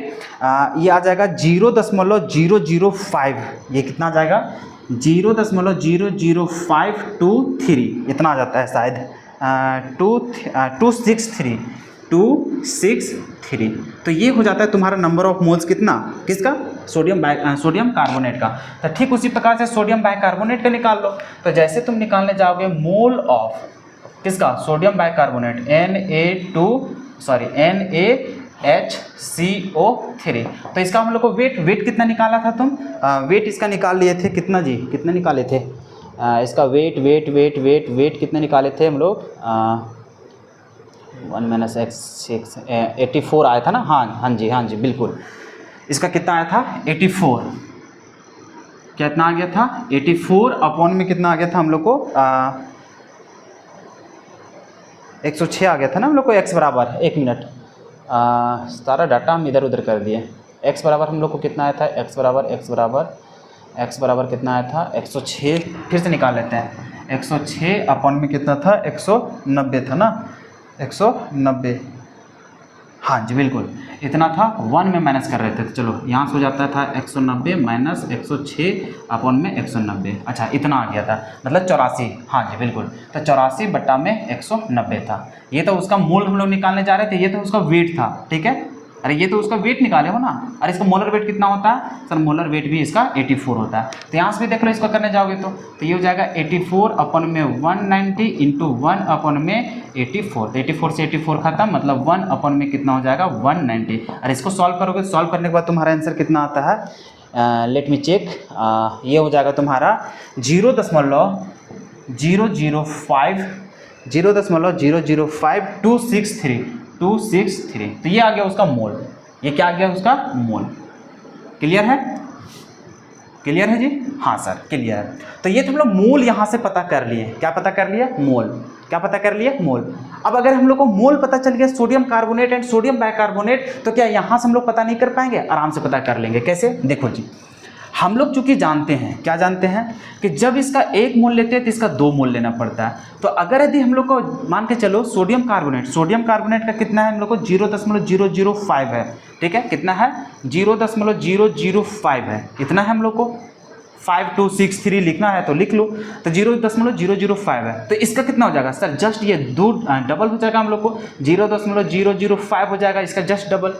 उसी प्रकार से यहाँ पर सोडियम बाइकार्बोनेट की अगर बात करेंगे तो अभी तुम्हारे पास कितना निकला है 0.005 आगे लिख ही लो ना 263। यहाँ पर कितना है तुम्हारा ये था 263, अरे सेम ही आ जाता है क्या 0.00, अच्छा हाँ सेम ही तो हो जा रहा है भाई, सेम ही तो हो जा रहा है। इसका भी 1/90 हो जा रहा है, एक मिनट लेट मी चेक, 263, हाँ जी बिल्कुल बिल्कुल बिल्कुल बिल्कुल बिल्कुल बिल्कुल बिल्कुल सेम ही हो जा रहा है मेरे भाई, सेम हो रहा है, सेम सेम सेम, इसका भी सेम मोल, इसका भी सेम ही मोल है, ठीक है, हाँ जी बिल्कुल। तो यहाँ पर 0.00, हाँ, तो इसी चलते सोचा कि दोनों का सेम आ रहा है क्या, तो ये भी क्या हो जाएगा, देखो इसका हम लोग को जितना है उतना ही ये हो जाएगा, क्योंकि इसका एक मोल लेते हैं तो ये भी एक ही मोल लेते हैं, यहाँ पे डबल हो जा रहा है, ठीक है, तो यहाँ पर भी ये कितना हो जाएगा 0.00523 इतना हो जा रहा है, क्लियर है। और यहाँ पर क्या हो जा रहा है, जस्ट इसका डबल हो जा रहा है। तो अब हम लोग को क्या है कि यहाँ से टोटल नंबर ऑफ हम लोग को क्या निकाल लेना है, मोल निकाल लेना है HCl का। अगर मोल निकाल लिया टोटल नंबर ऑफ मोल्स, तो वहाँ से जस्ट हम लोग क्या निकाल लेंगे, वॉल्यूम निकाल लेंगे। तो अभी तुम लोग फिलहाल क्या करो, अभी जहाँ तक लिखा था वेट वगैरह सब निकाल लिया था तुम, उसके बाद तुम मोल लिखो सभी का, mole of sodium carbonate, mole of sodium bicarbonate, इतना लिखो। उसके बाद हम लोग फिर आगे बात करते हैं।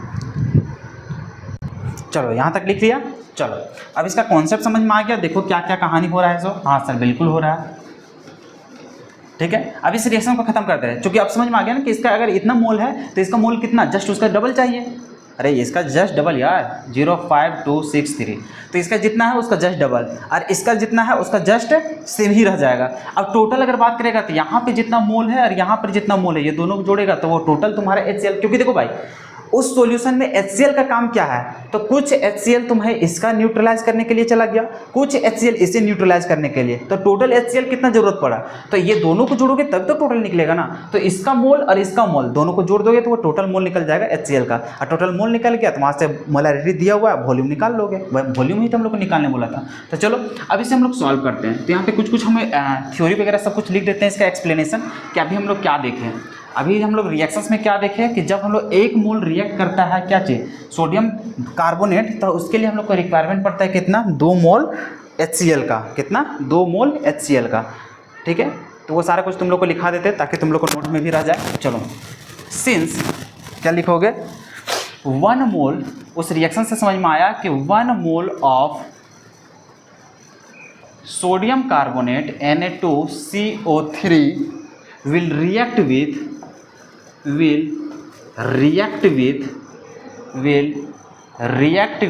कितना से रिएक्ट करता है, तो सर वो 2 मोल से करता है, तो react with 2 mole of HCl and जब हम लोग को 1 mole of sodium bicarbonate NaHCO3 will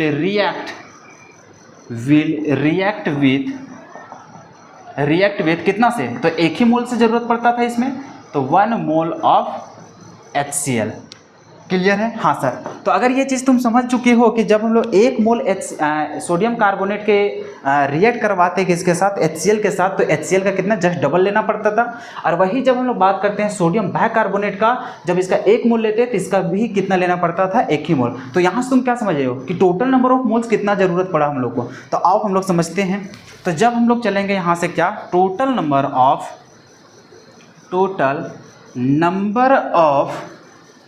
moles of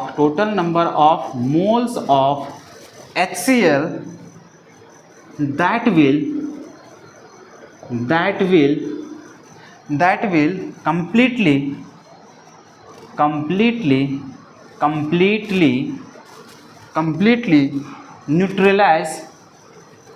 completely neutralized the mixer। तो जब हम लोग को कम्प्लीटली न्यूट्रलाइज करेगा मिक्सर को, तो कितना टोटल नंबर ऑफ मोल्स जरूरत पड़ रहा है हम लोग को HCl का।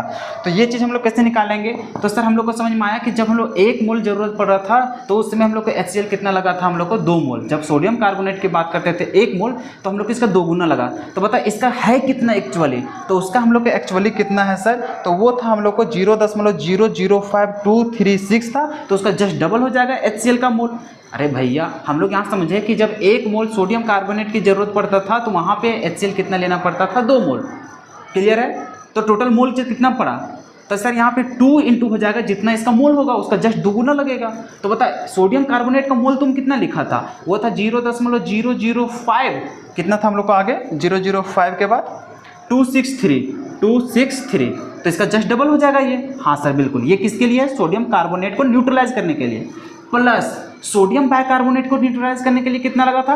तो सर हम लोग देखे थे कि 1 मोल जब सोडियम बाइकार्बोनेट यूज करते थे तो उसके लिए हम लोग को 1 ही मोल की जरूरत पड़ता था। तो जितना उसका मोल था उतना ही मोल इसका भी जरूरत पड़ जाएगा। तो कितना मोल था हम लोग को सोडियम बाइकार्बोनेट का? तो वो था 0.00523, इतना ही था। हाँ सर, अब इसको मल्टीप्लाई कर दो और जोड़ दो, तब हम लोग को कितना हो जाएगा टोटल? तो सर ये हम लोग को टोटल हो जाता है 0.01578 मोल। तो ये हम लोग को हो गया क्या चीज़? Total number of moles of क्या चीज़? HCl कि कितना हम लोग को रिक्वायर्ड है। तो क्या हम लोग को मोल निकालना था? नहीं, हम लोग को तो मोल हम लोग को निकालना इसलिए जरूरत था क्योंकि हम लोग को कंसंट्रेशन के वैल्यू में बिठाएंगे मोलैरिटी में, क्योंकि मोलैरिटी दिया हुआ था, मोल की जरूरत था, मोल हम लोग निकाल लिए। अब हम लोग को क्या निकल जाएगा आराम से? वॉल्यूम, क्योंकि मेन मकसद था हम लोग को वॉल्यूम, क्योंकि क्वेश्चन में पूछा था वॉल्यूम कितना जरूरत पड़ेगा। तो उसी के लिए हम लोग इतना ताम झाम किए जिससे हम लोग को नंबर ऑफ मोल्स पता चल जाए कि कितना जरूरत पड़ा। किसका? HCl का। HCl का मोल पता चल गया, मोलैरिटी पता था पहले से, अब हम लोग को निकल जाएगा क्या चीज़? उसका वॉल्यूम। तो आई होप कि यहाँ तक तुम लोगों को बात समझ में आ गया। तो अगर यहाँ तक समझ में आ गया तब चलो हम लोग आगे की कॉन्सेप्ट करते हैं। अब हमें क्या चाहिए सर? वॉल्यूम चाहिए। क्या चाहिए हम लोग को? वॉल्यूम। तो चूंकि हम लोग यहाँ पे चलेंगे क्या चीज़? वॉल्यूम ऑफ HCl, या फिर ऐसे लिख दो, volume of 0.1 molar HCl is required. तो हम लोग को कितना हो जाएगा जी? वॉल्यूम। तो हम लोग को यहाँ से हो जाएगा सर, ऊपर हो जाएगा मोल और नीचे हो जाएगा हम लोग को क्या चीज़? मोलैरिटी हो जाएगा। क्योंकि सर हम लोग जानते हैं कि मोलैरिटी बराबर क्या होता है? तो नंबर ऑफ मोल्स अपन में वॉल्यूम। तो वॉल्यूम बराबर क्या हो जाएगा? नंबर ऑफ मोल्स ऑफ और सॉल्यूट या फिर जो भी है तुम्हारा, और उसका नीचे क्या हो जाएगा? कंसंट्रेशन। तो देखो वॉल्यूम निकाल रहा है तो ऊपर मोल हो जाएगा, नीचे क्या हो जाएगा? मोलैरिटी हो जाएगा। ठीक है, हाँ सर। अब यहाँ से देखो तुम क्या करोगे सर? मोल कितना निकल गया है सर? मोल निकल गया हम लोग को इतना, मतलब 0.0157 इतना मोल है। और नीचे मोलैरिटी कितना दिया हुआ था सर? तो हम लोग को दिया हुआ था 0.1 मोलर दिया हुआ था। क्लियर है?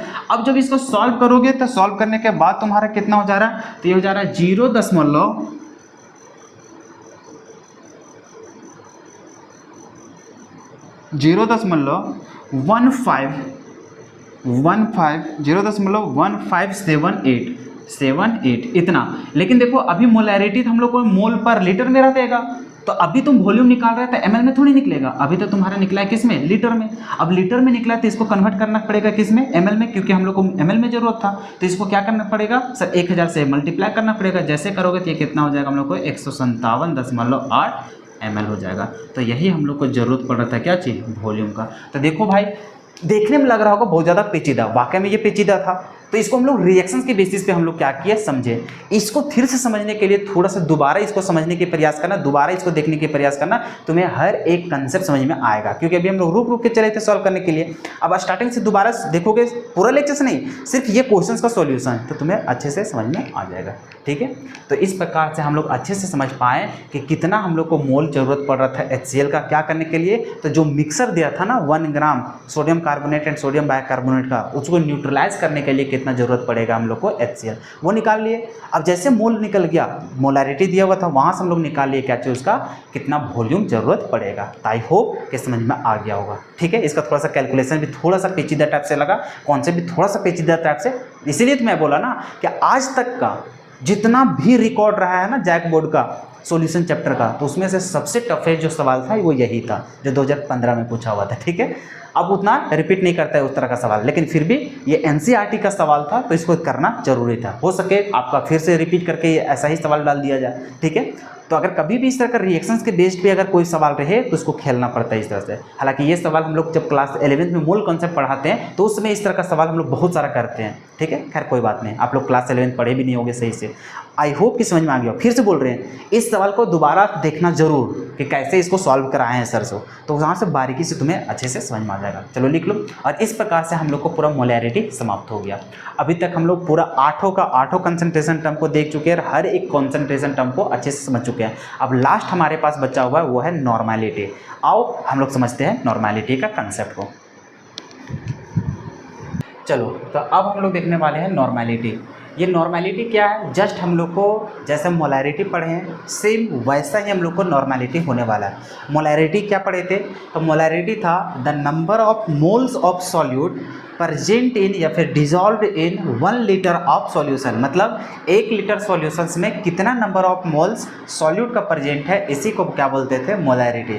सेम उसी प्रकार से डेफिनेशन हम लोग को रहने वाला है नॉर्मेलिटी का। जैसे मोलैरिटी में हम लोग थे 1 लीटर सॉल्यूशन में बात करते थे, अभी भी हम लोग नॉर्मेलिटी में क्या बात करेंगे, 1 लीटर सॉल्यूशन। लेकिन मोलैरिटी में 1 मोल की बात करते थे, मतलब number of moles of solute की बात करते थे। अभी नंबर ऑफ मोल्स की जगह में क्या हो जाएगा, नंबर ऑफ ग्राम इक्विवेलेंट। बस सॉल्यूट को अब जो मेजरमेंट किया जा रहा है वो ग्राम इक्विवेलेंट में मेजर किया जा रहा है, बस इसी को बोलेंगे नॉर्मेलिटी। तो नॉर्मेलिटी का हम लोग को क्या हो जाएगा डेफिनेशन, कि the number of gram equivalent, जो द नंबर ऑफ मोल्स जो लिखा करते थे वहाँ पे कन्वर्ट हो जाएगा किस चीज़ में, तो हम लोग को नंबर ऑफ ग्राम इक्विवेलेंट में। तो बस वही डेफिनेशन हो गया कि the number of gram equivalent of solute present in या फिर dissolved in 1 litre of solutions is called normality. तो देखो वही डेफिनेशन हम लोग के पास है नॉर्मेलिटी को, क्या है, the number of gram equivalent of solute is dissolved इन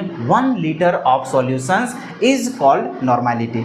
अब जैसे मोलैरिटी को कैपिटल लेटर M से दिखाया करते थे, नॉर्मेलिटी को बस उसी प्रकार से नॉर्मेलिटी को कैपिटल लेटर N से दिखाएंगे। तो देखो इट इज डिनोटेड बाय या फिर it is represented by capital letter N। अब आते हैं इसका फॉर्मूला। तो फॉर्मूला भाई कितना आसान है, जैसे अभी पढ़े बस वैसा ही हो जाएगा। हम लोग क्या देखें, नॉर्मेलिटी, क्या देखें हम लोग, नॉर्मेलिटी। अब नॉर्मेलिटी का क्या हो जाएगा, तो सर ऊपर हो जाएगा ग्राम इक्विवेलेंट, क्या हो जाएगा, ग्राम इक्विवेलेंट किसका, सॉल्यूट का, किसका हो जाएगा, सॉल्यूट का। और नीचे हम लोग क्या लिख रहे हैं, वॉल्यूम ऑफ सॉल्यूशंस, नीचे क्या हो जाएगा, वॉल्यूम ऑफ सॉल्यूशंस। इसमें हम लोग क्या चीज ले रहे हैं, लीटर में। अगर लीटर की जगह में अगर ml में बिठाओगे तो ml को फिर ऊपर क्या करना पड़ेगा, 1000 से मल्टीप्लाई। तो हम लोग पे क्या हो जाएगा, अब इसी को देखो नॉर्मेलिटी को कैपिटल लेटर N से दिखाते हैं, ठीक है, हाँ सर कैपिटल लेटर N से दिखाते हैं। तो नॉर्मेलिटी बराबर क्या हो जाएगा सर, ऊपर हम लोग को ग्राम इक्विवेलेंट, क्या है, ग्राम इक्विवेलेंट, और इसको हम लोग सॉल्यूट को क्या चीज़ दिखाते हैं, B से। तो ये हो गया ग्राम इक्विवेलेंट ऑफ सॉल्यूट, और नीचे हम लोग को क्या हो जाता है, वॉल्यूम ऑफ सॉल्यूशंस। अगर तुम्हें ml में बिठाना है, इन ml में, इन ml, अगर ml में बिठाओगे तो ऊपर क्या करना पड़ेगा, 1000 से मल्टीप्लाई करना पड़ेगा। तो ये हम लोग को हो जाएगा किसका फॉर्मूला, नॉर्मेलिटी का। अब रहा बात कि सर नॉर्मेलिटी जब निकालने जाएंगे तो ये वॉल्यूम तो समझ में आया, लेकिन ये ग्राम इक्विवेलेंट क्या होता है। तो मैक्सिमम लोग क्लास 11th में मोल कंसेप्ट को पढ़े हुए रहते हैं, some basic concept of chemistry. तो वहाँ से उन लोगों को समझ में आता है कि क्या होता है इक्विवेलेंट वेट, क्या होता है ग्राम इक्विवेलेंट वेट। लेकिन वैसे विद्यार्थी जिन लोग को क्लास 11th कुछ पता ही नहीं है कि क्या था कि नहीं था, जैसे आप सभी बच्चे हैं, तो आपको तो पता करना पड़ेगा कि आखिर क्या है सर, तो हम तो डायरेक्ट बढ़ नहीं सकते हैं। तो आओ हम लोग समझते हैं सबसे पहले कि ग्राम इक्विवेलेंट क्या होता है, क्योंकि जब तक ग्राम इक्विवेलेंट को समझोगे नहीं तब तक नॉर्मेलिटी निकाल नहीं पाओगे। तो आओ हम लोग समझते हैं किसके बारे में, ग्राम इक्विवेलेंट। तो जब हम लोग ग्राम इक्विवेलेंट के बारे में जानते हैं, ग्राम इक्विवेलेंट, तो ग्राम इक्विवेलेंट का फॉर्मूला क्या हो जाता है, तो ऊपर हो जाता है वेट, या फिर डायरेक्ट यहाँ पे लिख लो गिवन वेट। ऊपर क्या हो जाता है, गिवन वेट हो जाता है। जिस भी सब्सटेंस का बात करोगे ग्राम इक्विवेलेंट, तो उस सब्सटेंस का कितना वेट दिया हुआ है, और नीचे हम लोग क्या कर लेते हैं, इक्विवेलेंट वेट से क्या कर देते हैं, इक्विवेलेंट वेट से डिवाइड कर देते हैं। ठीक उसी प्रकार से होता है जैसे हम लोग नंबर ऑफ मोल्स निकाला करते थे। तो नंबर ऑफ मोल्स में क्या करते थे, ऊपर गिवन वेट रहता था और नीचे मोलर वेट हो जाता था। लेकिन अभी मोलर वेट के जगह में क्या हो गया, इक्विवेलेंट वेट। तो इक्विवेलेंट वेट हो गया तो उसको मोल ना बोल करके क्या बोलेंगे, ग्राम इक्विवेलेंट। क्लियर है। तो ये हो गया हम लोग को ग्राम इक्विवेलेंट वेट निकालने का फॉर्मूला। तो ये तो गिवन वेट दिया ही रहेगा, लेकिन सर अब ये कैसे निकलेगा सर इक्विवेलेंट वेट, क्योंकि सर इक्विवेलेंट वेट हम लोग को पता ही नहीं है। जब इक्विवेलेंट वेट निकल जाएगा तब हम लोग को निकलेगा क्या चाहिए, ग्राम इक्विवेलेंट वेट। जब ग्राम इक्विवेलेंट वेट का वैल्यू निकालोगे तब तुम्हारा क्या निकलेगा, नॉर्मेलिटी। तो ठीक है सर, ग्राम इक्विवेलेंट का फॉर्मूला हम लोग समझ गए, गिवन वेट और नीचे क्या होता है, इक्विवेलेंट वेट। क्या हो जाता है, इक्विवेलेंट वेट।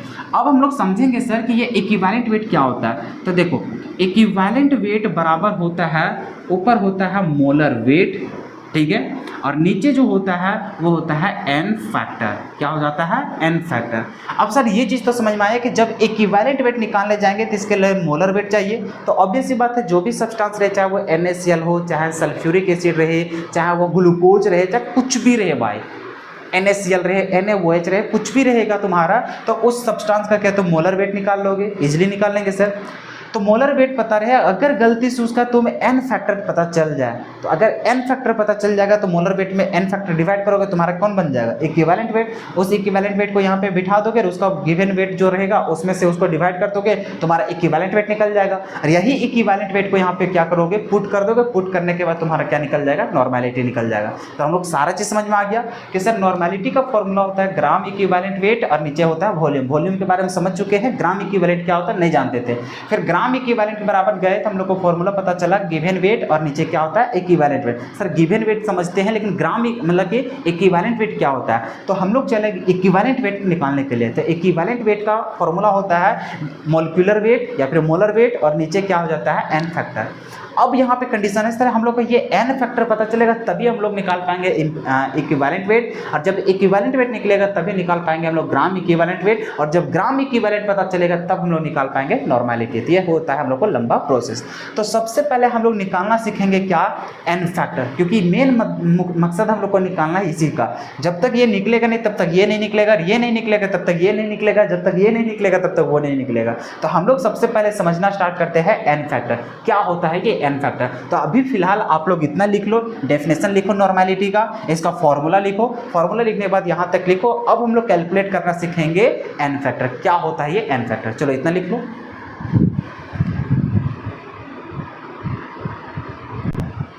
चलो तो अब हम लोग निकालना सीखने जा रहे हैं किसके लिए, एन फैक्टर। क्या आखिर एन फैक्टर होता क्या है, ये एन फैक्टर को हम लोग वैलेंसी के नाम से भी जानते हैं, ठीक है। तो हम लोग एन फैक्टर किसके लिए निकालते हैं, तो जैसे कि हम लोग के पास कंपाउंड की बात करें, किसके बारे में बात करें, कंपाउंड। तो कंपाउंड हम लोग को 3 तरह का दिखाई देता है, कितने तरह का, 3 तरह का। एक तो या तो फिर वो एसिड हो जाएगा, या तो फिर वो हम लोग को बेस देखने को मिलेगा, या तो फिर वो हम लोग को साल्ट देखने को मिलेगा। जैसे एसिड में मान के चलो तुम्हारे पास HCl हो जाए, H2SO4 हो जाएगा, बेस में तुम्हारे पास क्या हो जाए NaOH वगैरह ही सब हो जाए, साल्ट में तुम्हारे पास क्या हो जाए NaCl हो जाए। तो ये सब हम लोग के पास कंपाउंड अगर हमारे पास अवेलेबल हो जाए, तो यहाँ पे 3 तरह का कंपाउंड है, एसिड है, बेस है और साल्ट है। तो ये तीनों के लिए एन फैक्टर कैसे निकालेंगे, तो हम लोग सबसे पहले सीखेंगे किसके लिए, एसिड के लिए, फिर हम लोग चलेंगे बेस के लिए, तब फिर हम लोग चलेंगे साल्ट के लिए। तीनों का अलग अलग प्रोसेस होता है, तीनों को हम लोग एक एक करके क्या करेंगे समझना स्टार्ट करते हैं कि एन फैक्टर हम लोग कैसे निकाल पाएंगे। पहले हम लोग कदम रखेंगे एसिड के लिए, ठीक है। अब अगर आपसे सवाल पूछा जाए कि बताओ एसिड होता क्या है, तो आप सभी लोग क्या बोलोगे एसिड के लिए, तो सर हम लोग एसिड के लिए ऐसा बोलेंगे, उसको डिफाइन करेंगे, क्योंकि हम लोग बचपन से पढ़ते आ रहे हैं कि एसिड वैसे कंपाउंड को बोलते हैं जो डिसोसिएट होने के बाद हम लोग को क्या मुक्त करता हो, H+ मुक्त करता हो, H+ रिमूव करता हो, डिसोसिएट होने के बाद हम लोग को क्या मिलता हो, H+। जैसे कि अगर यदि हम लोग बात करेंगे Ha, एक एग्जांपल ले लें, और जैसे हम लोग एक्वस मीडियम में जाएंगे कि हम लोग को H+ एंड +A- मिल जाए, तो यहाँ पे देखो हम लोग को क्या मिला H+। तो इसका मतलब हम लोग तुरंत बोलेंगे कि H+ अगर हम लोग को मिल रहा है, इसका मतलब ये क्या कहलाएगा, एसिड कहलाएगा। ये हम लोग को क्या कहलाएगा, एसिड कहलाएगा। आई होप कि ये सब चीज़ें थोड़ा थोड़ा समझ में आ रहा होगा, जो हम लोग पहले से ही जानते हैं, ठीक है। तो हम लोग एक एक करके हम लोग समझना स्टार्ट करते हैं एसिड के लिए कि आखिर एसिड के लिए एन फैक्टर हम लोग कैसे निकालेंगे। तो देखो इसको जैसे हम लिखवाते जा रहे हैं वैसे ही तुम लोग को भी लिखना है, ठीक है। एसिड के लिए, या फिर ऐसे लिखो, एसिड जितना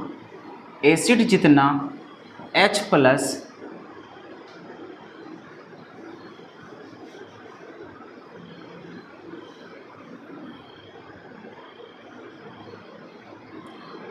या फिर ऐसे लिख दो, एसिड जितना H+ देगा उतना ही उस एसिड का एन फैक्टर हो जाएगा, एन फैक्टर हो या फिर एन फैक्टर होगा। क्लियर है। जैसे कि एसिड जितना H+ देगा भाई, वो H+ का संख्या को ही हम लोग क्या बोलेंगे, एसिड का एन फैक्टर। जैसे कि अभी इसको हम लोग समझते हैं अब बारीकी से। जैसे अगर एसिड का एग्जांपल ले लिया जाए तब, तो हमारे पास है HCl, ठीक है। HCl का एन फैक्टर कितना हो जाएगा, तो इसको डिसोसिएट करेंगे, डिसोसिएट करने के बाद देखो क्या हो जाएगा, ये H+ एंड Cl-। बताइए कितना H+ दिया, एगो, तो एगो दिया, तो इसके लिए एन फैक्टर कितना हो जाएगा, एन फैक्टर 1 हो जाएगा। मतलब जितना H+ दिखाई दे रहा है उतना ही उसका एन फैक्टर हो जाएगा। आओ समझते हैं हम लोग इसके लिए, H2SO4, ये हम लोग का एसिड है सल्फ्यूरिक एसिड, ये कितना H प्लस देगा, तो सर ये हम लोग को टूटता है H plus plus SO4 2 minus, तो यहाँ से हम लोग 2 H हो जाता है। तो यहाँ से देखो टोटल H प्लस कितना दिखाई दिया, 2 गो, तो 2 दिखाई दिया, इसका मतलब N फैक्टर इसका कितना हो जाएगा, 2 हो जाएगा। आई होप कि एक एक करके सभी चीज़ों को समझने में तो सक्षम हो पा रहे। ठीक उसी प्रकार से अगर हम लोग बात लेते हैं नाइट्रिक एसिड का HNO3 का, अब बताओ इसके लिए N फैक्टर कितना होगा, इसको तोड़ोगे तो ये टूटता है H plus and plus NO3 minus, clear है। तो यहाँ पे बताओ H प्लस कितना है, 1 है, तो 1 है तो इसका N फैक्टर कितना हो जाएगा, 1 हो जाएगा। आई होप कि अब तुम लोग को समझ में आ गया होगा कि कैसे इसे निकालना है, क्लियर है यहाँ तक, हाँ सर। इसी प्रकार से हम लोगों के पास 2 गो एग्जाम्पल होता है, एक होता है H3PO4, ठीक है, इसका हम लोग बोलेंगे कि कितना H प्लस होगा, तो हम लोग देखते हैं H plus and plus PO4 3 minus होता है, तो यहाँ पे ये कितना टूटता है, 3 H प्लस हम लोग को टूटता है, तो इसके लिए N फैक्टर कितना हो जाएगा, 3 हो जाएगा, क्लियर है। ठीक उसी प्रकार से अगर तुमसे बोला जाए कि बता H3PO3 का कितना होगा N फैक्टर, तो बहुत लोग क्या करते हैं ना कि सब में देख रहे हैं कि यहाँ पर 1 हाइड्रोजन है तो 1 को देगा, यहाँ पे 2 हाइड्रोजन है तो 2 को होगा इसका N फैक्टर, यहाँ पर 1 हाइड्रोजन था तो 1 N फैक्टर, यहाँ पे 3 हाइड्रोजन तो 3 को N फैक्टर, यहाँ पर भी 3 को हाइड्रोजन है तो इसका भी N फैक्टर कितना होना चाहिए, 3 होना चाहिए। लेकिन जैसे इसका 3 बोलोगे ये गलत हो जाएगा, इसलिए क्योंकि ये डिसोसिएट हम लोग को ऐसा नहीं होता है। अगर इसको ऐसे तोड़ा दोगे कि 3H plus and plus PO3 3 minus ऐसा, तो ये क्या है, गलत है, ये सब क्या है, गलत। इसका हम लोग कैसे तोड़ते हैं, H3PO3 ये टूटता है हम लोग को कितना में, तो 2 ही को H प्लस हम लोग को टूटता है एंड प्लस PO3 2 माइनस होता है, क्लियर है। तो यहाँ से इसका N फैक्टर अगर बोला जाए तो ये कितना हो जाएगा, 2 हो जाएगा। तो ये चीज़ आपको क्या करना है, याद कर लेना है, किसके बारे में, H3PO3 के बारे में। हालांकि आपके एग्जाम के लिए ये जरूरी नहीं है, जब हम लोग हायर स्टडीज़ पढ़ते हैं तो उसके लिए ये ज़्यादा जरूरी होता है, फिर भी बेसिक नॉलेज के लिए आपको बता दिया गया है कि हो ना हो कभी अगर ऐसा सिचुएशन आ जाए ऑब्जेक्टिव में कि H3PO3 दे दे और वहाँ पर कुछ सवाल पूछ दिया जाए, तो वहाँ पे आपको फंसना नहीं है। आपको समझ में आ गया कि एक ही हम लोग को ऐसा है H3PO3 जो यहाँ पे एक्सेप्शनल टाइप से काम करता है, हालांकि इसका भी रीजन है बट वहाँ तक हम लोग अभी घुसेंगे नहीं, ठीक है। तो अभी फिलहाल आपको बस इतना याद रख लेना है कि जब H3PO3 की बात करेंगे तो यहाँ पे 3 हाइड्रोजन भले दिखाई देता है बट ये 3 हाइड्रोजन नहीं देता है, बल्कि कितना देता है, 2 है। इसके पीछे रीजन होता है इसका स्ट्रक्चर्स, जो कि अभी उतना नहीं बताएंगे, हो सकता है कि आपको स्ट्रक्चर भी बनाना ना आता हो तो फिर उसमें घुसना अच्छा बात नहीं है। तभी सिर्फ आपको याद रख लेना है इतना कि जब भी हम लोग को N फैक्टर निकालना हो एसिड के लिए तो हम लोग जनरली क्या करते हैं, तोड़ करके देखते हैं कि कितना वहाँ पे H प्लस हम लोग को मिल रहा है। जितना संख्या में H प्लस दिखाई देगा उतना आपका क्या हो जाएगा, उसका N फैक्टर। तो हम लोग बेसिकली देख रहे हैं कि जितना H दिखाई दे रहा है उतना ही तो उसका N फैक्टर होता है। लेकिन जब हम लोग H3PO3 के केस में सिर्फ बात करते हैं तो यहाँ पे 3 हाइड्रोजन भले दिखाई देता है लेकिन ये तीनों H प्लस हम लोग को नहीं दे पाता है, बल्कि सिर्फ 2 ही दे पाता है। इसी चलते ये एक्सेप्शनल के तौर पर इसे याद रख लेना। क्लियर है यहाँ तक? तो हम लोग एसिड के लिए समझ गए कि कैसे N फैक्टर निकालेंगे। चलो अब हम लोग समझते हैं बेस के लिए, ठीक है। चलो इतना लिख लो पहले। चलो तो हम लोग चलते हैं बेस के लिए, ठीक है। बेस के लिए कैसे निकालेंगे जी, 4 बेस। बेस के लिए भी सेम निकालेंगे जैसा हम लोग एसिड के लिए निकालना सीखे थे। देखो इसको लिख देते हैं इंग्लिश में, ठीक है, ताकि आपको बाद में कन्फ्यूजन ना हो। जितना, या फिर ऐसे लिख दो, बेस जितना OH माइनस देगा उतना ही उस बेस का N फैक्टर होगा। क्लियर है? जैसे कि एग्जाम्पल के तौर पर हम लोग समझना स्टार्ट करते हैं, ठीक है।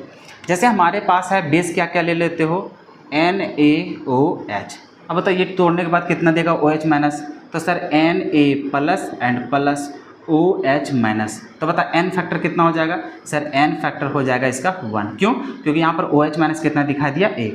ठीक उसी प्रकार से अगर तुमको दे दिया जाए ऐसा कि CaOH का होल ट्वाइस, ठीक है, तो इसका कैसे तोड़ोगे, सर ये हम लोग को टूट जाएगा Ca2 plus and plus 2OH minus, तो बताइए इसके लिए N फैक्टर कितना हो जाएगा, सर OH माइनस कितना है, 2 गो, तो इसका कितना हो जाएगा N फैक्टर 2 हो जाएगा। क्लियर है? हाँ सर। अब बेस के लिए क्या है कि इसमें टेंशन नहीं है, जैसे एसिड में एक्सेप्शनल था ना कि वहाँ पर H3PO3 में ऐसा नहीं है कि हाइड्रोजन देख करके बता दो कि उसका कितना H+ होगा, लेकिन बेस में क्या है, बेस में तुम्हें कुछ नहीं करना, तोड़ने की भी जरूरत नहीं है। सिंपल देखो कि उस कंपाउंड में OH है कितना, जितना भैया उतना ही उसका क्या हो जाएगा, N फैक्टर हो जाएगा। जैसे कि अगर यदि तुम्हारे सामने ऐसा आ जाए कि AlOH का होल 3, तो भैया तुमको इस तक तोड़ के दिखना भी नहीं है, तुरंत देख लो OH है कितना 3 गो, तो सिंपल बता दोगे इसका N फैक्टर कितना है, 3 है, खत्म। क्यों? क्योंकि इसको जब तोड़ने जाते हैं तो ये टूटता है हम लोग को ऐसा Al3+ एंड प्लस OH- और ये 3 बढ़ता है, तो आ ही गया ना, तो इसी चलते यहाँ पे टेंशन नहीं लेते। अगर मान के चलो कभी ऐसा रहा M मतलब मेटल, क्लियर है, और यहाँ पर तुम्हारा आ गया OH और यहाँ पर तुम्हारा N रहा, या फिर इसको मान के चलते हम लोग Y, कितना मान लेते हैं Y। क्लियर है यहाँ तक? हाँ सर। तो अगर यदि मान के चलो इसके लिए तुम्हें पूछ दिया जाए कि बता N फैक्टर कितना होगा, तो भाई यहाँ पे कितना दिखाई दे रहा है Y, तो तुरंत तुम दौड़ करके बता दोगे कि हाँ इसका N फैक्टर कितना होगा Y। तो देखो बेस के लिए कॉमनली है, ठीक है, इसके लिए टेंशन नहीं है, तुम्हारे जो भी मोलिकुलर फॉर्मूला रहेगा वहीं से तुम बता सकते हो कि उसका N फैक्टर कितना होगा। आई होप कि समझ में आ गया होगा। चलो बेस के लिए लिख लो, उसके बाद चलते हैं हम लोग साल्ट में।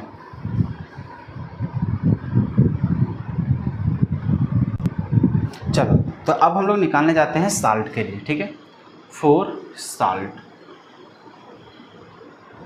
साल्ट के लिए कैसे निकालेंगे? अरे भैया यहाँ पे थोड़ा सा आपको ध्यान रखना है, क्या साल्ट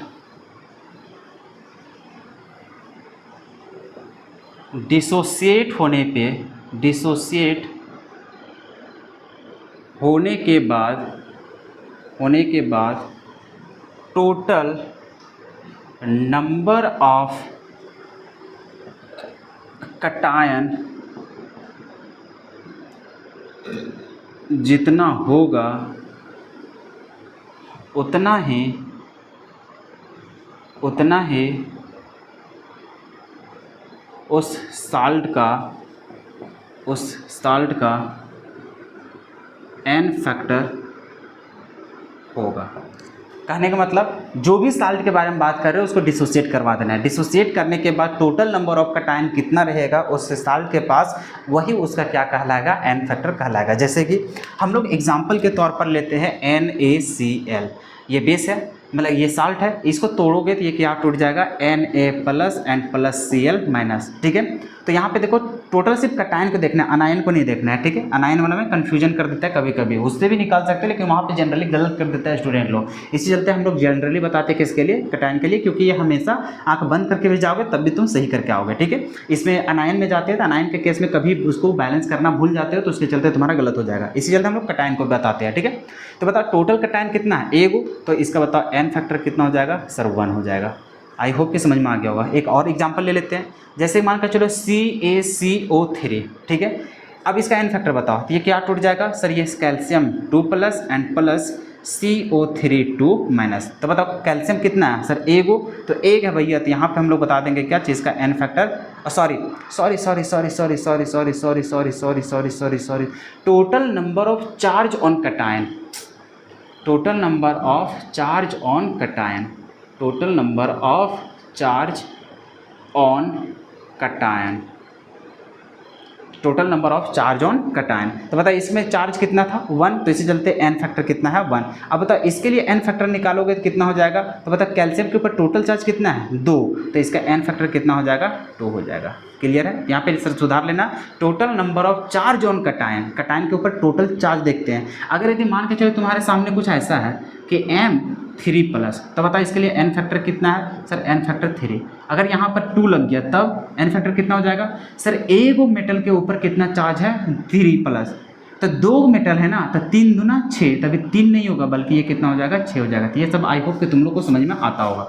चलो तो वैसा ही हम लोग एग्जाम्पल ले लेते हैं, मान के चलो तुम्हारे सामने है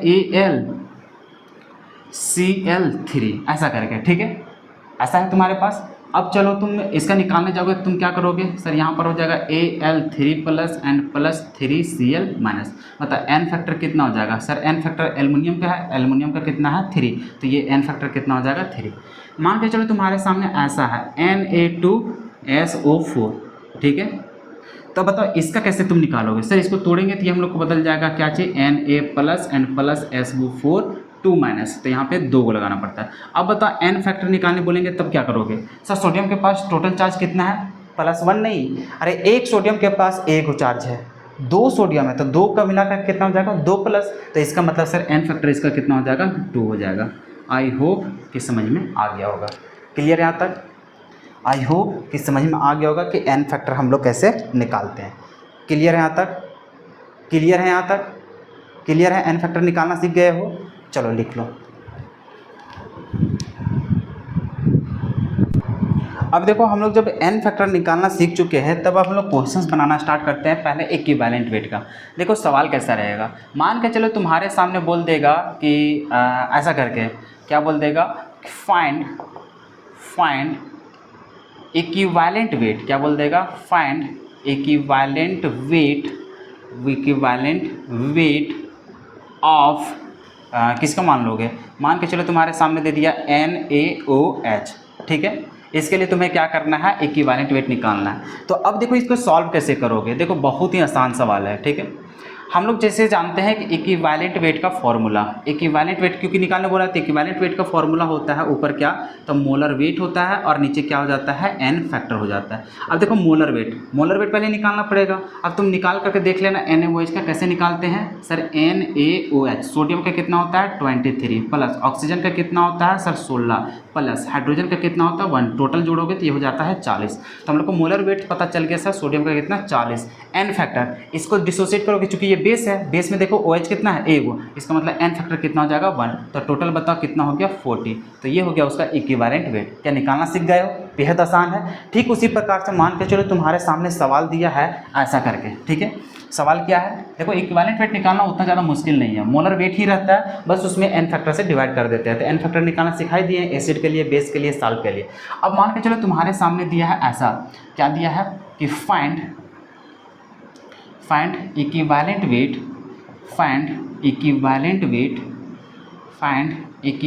वेट ऑफ किसका, मान के चलो तुम्हारे सामने दिया है किसका, कैल्शियम कार्बोनेट दे दिया है, ठीक है, CaCO3, ठीक है। अब इसके लिए तुम्हें निकालना है, कैसे निकालोगे मेरे भाई, तो हम लोग जानेंगे सर इसका फॉर्मूला। हम लोग जैसे जाते हैं इक्विवेलेंट वेट बराबर, तो ऊपर हो जाता है सर मोलर वेट और नीचे हम लोग को क्या हो जाता है n फैक्टर। अब इसका मोलर वेट निकाल लो, कैल्शियम का कितना हो जाता है 40 प्लस कार्बन का कितना हो जाता है 12, कितना हो जाता है 12 प्लस ऑक्सीजन का कितना होता है 16, 3 गो है, 16 दूनी 32, 16 तिया 48, ठीक है, 8 2 10 0, 4 और 1 5 और 4 9 और 1 हाथ वाला 10, तो कितना हो गया 100। तो ऊपर देखो मोलर वेट है 100, n फैक्टर कितना हो जाएगा कैल्शियम कार्बोनेट का, तोड़ोगे तो ये हम लोग को टूट जाएगा किसमें, Ca2 plus and plus CO3 2 minus. तो बताओ टोटल चार्ज कितना है 2 प्लस, मतलब इसका n फैक्टर कितना 2, मतलब ओवरऑल कितना हो जाएगा 50। तो लो इक्विवेलेंट वेट तुम निकालना सीख गए हो। देखो यहाँ पे हम लोग देखें बेस के लिए ये हो गया साल्ट के लिए, ठीक उसी प्रकार से हम लोग ले लेते हैं किसका, मान के चलो हम लोग ले लेते हैं किसका, हम लोग ले लेते हैं किसका ले लोगे, चलो एसिड का ही ले लेते हैं। मान के चलो तुम्हें निकालने बोल दिया कि find equivalent weight of H2SO4, इसका दे दिया। अब कैसे निकालोगे सर, उसी प्रकार से हम लोग इक्विवेलेंट वेट का फॉर्मूला लगाएंगे। जैसे हम लोग चलेंगे इक्विवेलेंट वेट का फॉर्मूला, तो यहाँ पे हो जाता है सर मोलर वेट और नीचे हो जाता है sir n factor. Molar weight कितना हो जाएगा सर, हाइड्रोजन का 2 प्लस सल्फर का कितना हो जाता है 32 प्लस ऑक्सीजन का 1 का होता है 16, 16 चौक कितना हो जाएगा 64, 4 2 6 और 2 8, 6 और 3 9, कितना हो गया 98। तो ऊपर हो जाएगा 98, n फैक्टर कितना हो जाता है H2SO4 का 2, तो यहाँ से पता कितना हो जाएगा सर, ये हो जाएगा 49। लो कितना आसान है निकालना सीख गए हो। तो हम लोग सीख गए n फैक्टर निकालना, n फैक्टर से निकल गया क्या इक्विवेलेंट वेट। अब इक्विवेलेंट वेट से निकालना सीखेंगे क्या, चाहिए ग्राम इक्विवेलेंट। चलो इतना लिख लो।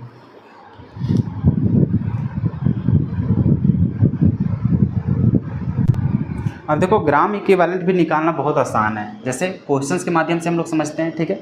क्वेश्चंस में मान के चलो फाइंड ग्राम इक्विवेलेंट ऑफ, मान के चलो किसका दे दिया H2SO4 का ही दे दिया, या फिर मान के चलो NaOH, सिंपल हम लोग लेते हैं ऑफ, यहाँ पर दे दिया तुम्हारा मान के चलो 20 दे दिया कि 20 gram of equivalent of 20 gram NaOH, 20 gram NaOH। देखो सवाल ऐसा रहेगा कि हमें पूछ दिया find gram equivalent of 20 gram NaOH। तो देखो हम लोग को क्या दिया, 20 ग्राम NaOH, मतलब NaOH का वेट दे दिया और पूछ दिया उसका ग्राम इक्विवेलेंट। तो देखो कैसे करोगे, जब हम लोग सॉल्व करना स्टार्ट करेंगे मेरे भाई, बहुत आराम है इसको सॉल्व करना। जैसे हम लोग चलेंगे ग्राम इक्विवेलेंट, ठीक है, क्या चलोगे, ग्राम इक्विवेलेंट। ग्राम इक्विवेलेंट का फॉर्मूला क्या है, गिवन वेट और नीचे क्या हो जाता है, इक्विवेलेंट वेट। क्या यही होता है, हाँ सर। अब देखो इसको ऐसा लिख सकते हो, वेट अपन में इक्विवेलेंट वेट। इक्विवेलेंट वेट का फॉर्मूला क्या देखे हो सर, इक्विवेलेंट वेट का फॉर्मूला होता है यहाँ पर मोलर वेट होता है सर, और नीचे हो जाता था एन फैक्टर। तो यहाँ पे बिठाओगे तो ये ऐसा ही हो जाएगा, मोलर वेट और नीचे हो जाएगा एन फैक्टर। और चूंकि ये कहाँ चला जाएगा, ऊपर, तो जैसे ऊपर हो जाएगा तो ये ऐसा फॉर्मूला हो जाएगा, वेट नीचे हो जाएगा मोलर वेट और इनटू में क्या हो जाएगा, एन फैक्टर। क्लियर है। अब तुम लोग ये भी जानते हो कि सर वेट अपॉन में मोलर वेट बराबर क्या हो जाता है, नंबर ऑफ मोल्स हो जाता है। तो देखो मोल इंटू एन फैक्टर ही हम लोग को क्या कहलाता है, ग्राम इक्विवेलेंट। तो वो ग्राम इक्विवेलेंट कुछ अलग चीज़ नहीं है, ठीक है ना। जैसे हम लोग मोलर वेट और इक्विवेलेंट वेट में कुछ अंतर नहीं है ज़्यादा। जैसे इक्विवेलेंट वेट में सिर्फ हम लोग क्या करते हैं, मोलर वेट में डिवाइड कर देते हैं एन फैक्टर से, तो वो बन जाता है हम लोग को इक्विवेलेंट वेट। वही हम लोग मोलर वेट को सिम लिख देते हो, मोलर वेट हो जाता है, ठीक है। चलो तो हम लोग यहाँ पे लिखते हैं, इसको सॉल्व कर देते हैं। वेट कितना दिया हुआ है सर, हम लोग को दिया है 20। मोलर वेट कितना होता है NaOH का, 40 इंटू एन फैक्टर NaOH का निकालोगे तो इसका होता है 1। अब देखो ये कितना हो जाएगा, 0.5 हो जाएगा। लो इसका यूनिट ग्राम इक्विवेलेंट का यूनिट होता है, इसका हम लोग बोलते हैं ग्राम इक्विवेलेंट। बस इसी से दिखाते हैं, देखो कितना आसान है। अगर ये चीज़ समझ गए हो तो क्या इसको निकाल लोगे, देखो इसको तो बिल्कुल निकाल लोगे, ये तो और आसान लगेगा तुम्हें।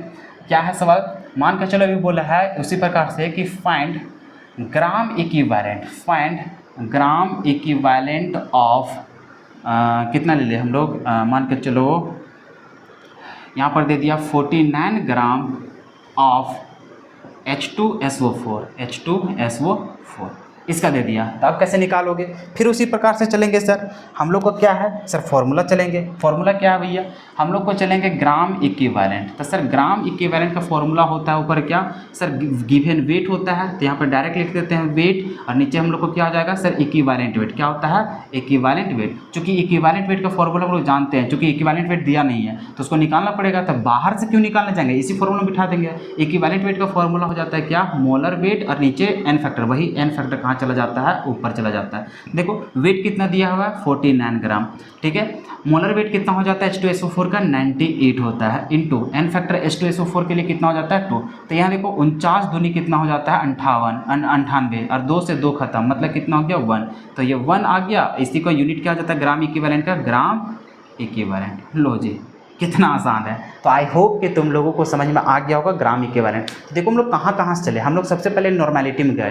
तो नॉर्मेलिटी को निकालने के लिए हमें ग्राम इक्विवेलेंट की जरूरत पड़ता है। तो ग्राम इक्विवेलेंट निकालने में जाते हैं तो उसका फॉर्मूला आता है गिवन वेट, नीचे होता है इक्विवेलेंट वेट। फिर इक्विवेलेंट वेट पता नहीं था, फिर चले हम लोग इक्विवेलेंट वेट को पता करने। तो इक्विवेलेंट वेट का फॉर्मूला होता है मोलर वेट, नीचे हो जाता है एन फैक्टर। फिर एन फैक्टर नहीं पता था, एन फैक्टर निकालना हम लोग सीखे। तो जब एन फैक्टर निकल गया तो इक्विवेलेंट वेट निकल गया, इक्विवेलेंट वेट निकल गया तो ग्राम इक्विवेलेंट वेट निकल गया। अब ग्राम इक्विवेलेंट वेट भी निकालना सीख गए, तो अब हम लोग निकालने जाएंगे क्या चीज़, नॉर्मेलिटी। तो चलो इतना लिख लो, फिर हम लोग स्टार्ट करते हैं नॉर्मेलिटी का कहानी। देखो नॉर्मेलिटी अब हम लोग स्टार्ट करते हैं। नॉर्मेलिटी तब सारा कुछ हम लोग समझ चुके थे, एक बार फिर से रिकैप कर देते हैं नॉर्मेलिटी, ठीक है। तो जब नॉर्मेलिटी में चल रहे थे तो इसका फॉर्मूला हम लोग देखे थे, क्या देखे थे कि नॉर्मेलिटी इज इक्वल टू हो गया था हम लोग को ग्राम इक्विवेलेंट, ठीक है। यहाँ था हम लोग को सॉल्यूट और नीचे हम लोग को क्या था, वॉल्यूम ऑफ सॉल्यूशंस।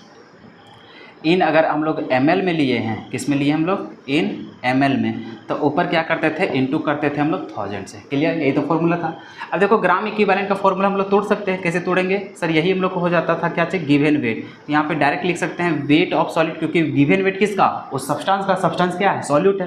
तो गिवन वेट और नीचे बताओ ग्राम इक्विवेलेंट का फॉर्मूला क्या हो जाता था, गिवन वेट और नीचे हो जाता था मोलर वेट। क्लियर है, और इनटू हो जाता था एन फैक्टर। तो ये हो गया किसका, ग्राम इक्विवेलेंट का। अब नीचे देखो वॉल्यूम है और इनटू में क्या था, 1000, तो यहाँ पर हो जाएगा तुम्हारा 1000 और नीचे देखो वॉल्यूम है तो नीचे लिख देंगे क्या चीज़, volume of solutions in ml। लो ये भी फॉर्मूला हो गया तुम्हारा नॉर्मेलिटी का। क्लियर है, हाँ सर, यहाँ तक लिख लोगे, बिल्कुल। अब हम लोग चलते हैं यूनिट का, क्योंकि यूनिट हम लोगों के लिए बहुत ज़्यादा ज़रूरी है। यूनिट से हम लोग को 1 नंबर का सवाल पूछ देता है। यूनिट कैसे निकालोगे, क्योंकि हम लोग सर नॉर्मेलिटी बराबर चले तो ऊपर होता है क्या, ग्राम इक्विवेलेंट, यही तो होता है, और नीचे हम लोग को क्या होता है, वॉल्यूम। तो अब बताओ ग्राम इक्विवेलेंट का यूनिट क्या होता है सर? अभी जस्ट हम लोग देखें कि इसका भी हम लोग ग्राम इक्विवेलेंट ही हो जाता है। वॉल्यूम को लीटर में लिया जाता है, तो यहाँ पर यूनिट हो जाएगा लीटर। तो हम लोग समझ गए हैं कि सर यूनिट ऑफ जो नॉर्मेलिटी होगा वो क्या हो जाएगा, ग्राम इक्विवेलेंट पर लीटर। तो ये हो जाता है उसका क्या चीज़, यूनिट। आई होप कि आप सभी लोगों को अच्छे से समझ में आ गया होगा, इसका फॉर्मूला भी साथ ही साथ इसका यूनिट भी क्लियर है। अब रहा बात इसका नॉर्मेलिटी का न्यूमेरिकल वगैरह ये सब क्वेश्चन, तो यहाँ से जनरली हम लोग को पूछता नहीं है, इसलिए क्योंकि जब भी पूछता है वो हम लोग को मोलैरिटी में दे देता है। तो नॉर्मेलिटी अगर कभी पूछ भी देता है तो हम लोग को घबराने की बात नहीं है, क्योंकि हम लोग मोलैरिटी निकाल लिए तो नॉर्मेलिटी के लिए कोई भी ज़्यादा मेहनत करना पड़ता नहीं है।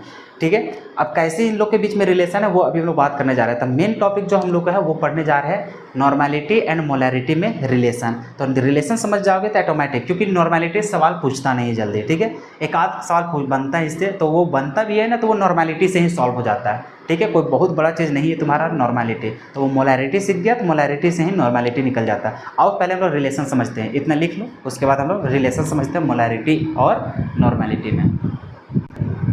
तो चलो रिलेशन हम लोग देखना स्टार्ट करते हैं। हेडिंग डालना है रिलेशन बिटवीन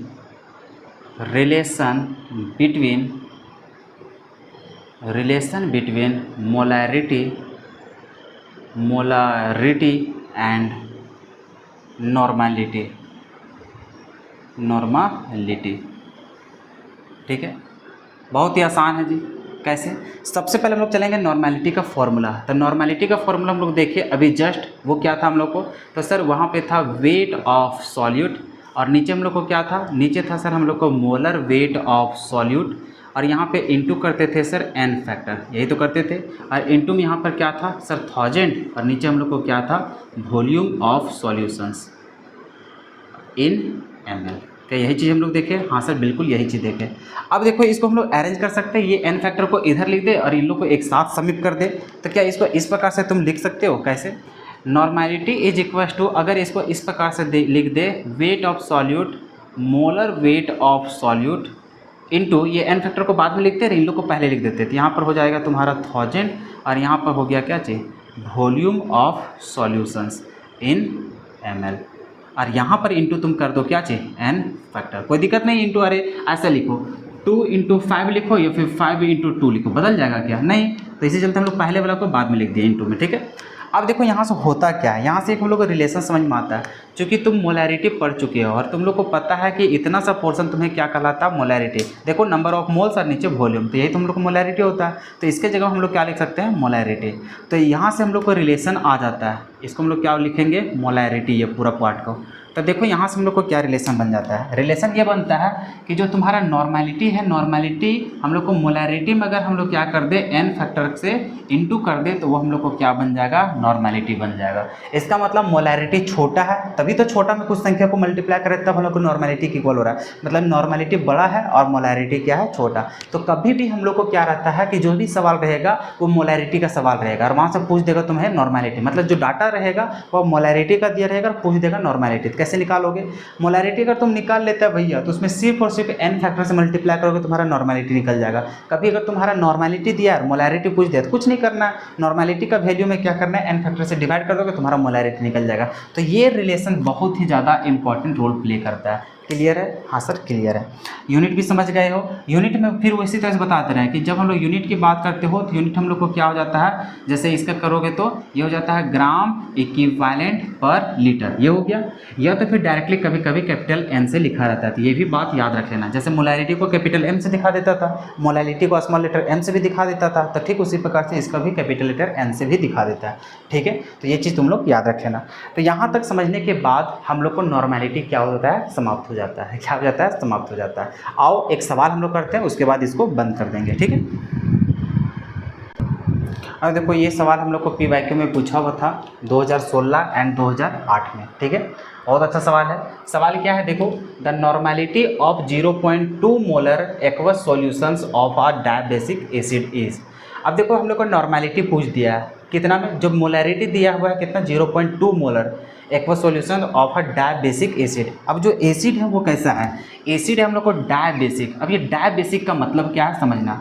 अगर यदि कभी तुम्हारे पास ऐसा रह जाए कि मोनो एसिडिक या फिर मोनो बेसिक, ठीक है, जैसे यहाँ पर है हम लोग को क्या mono basic.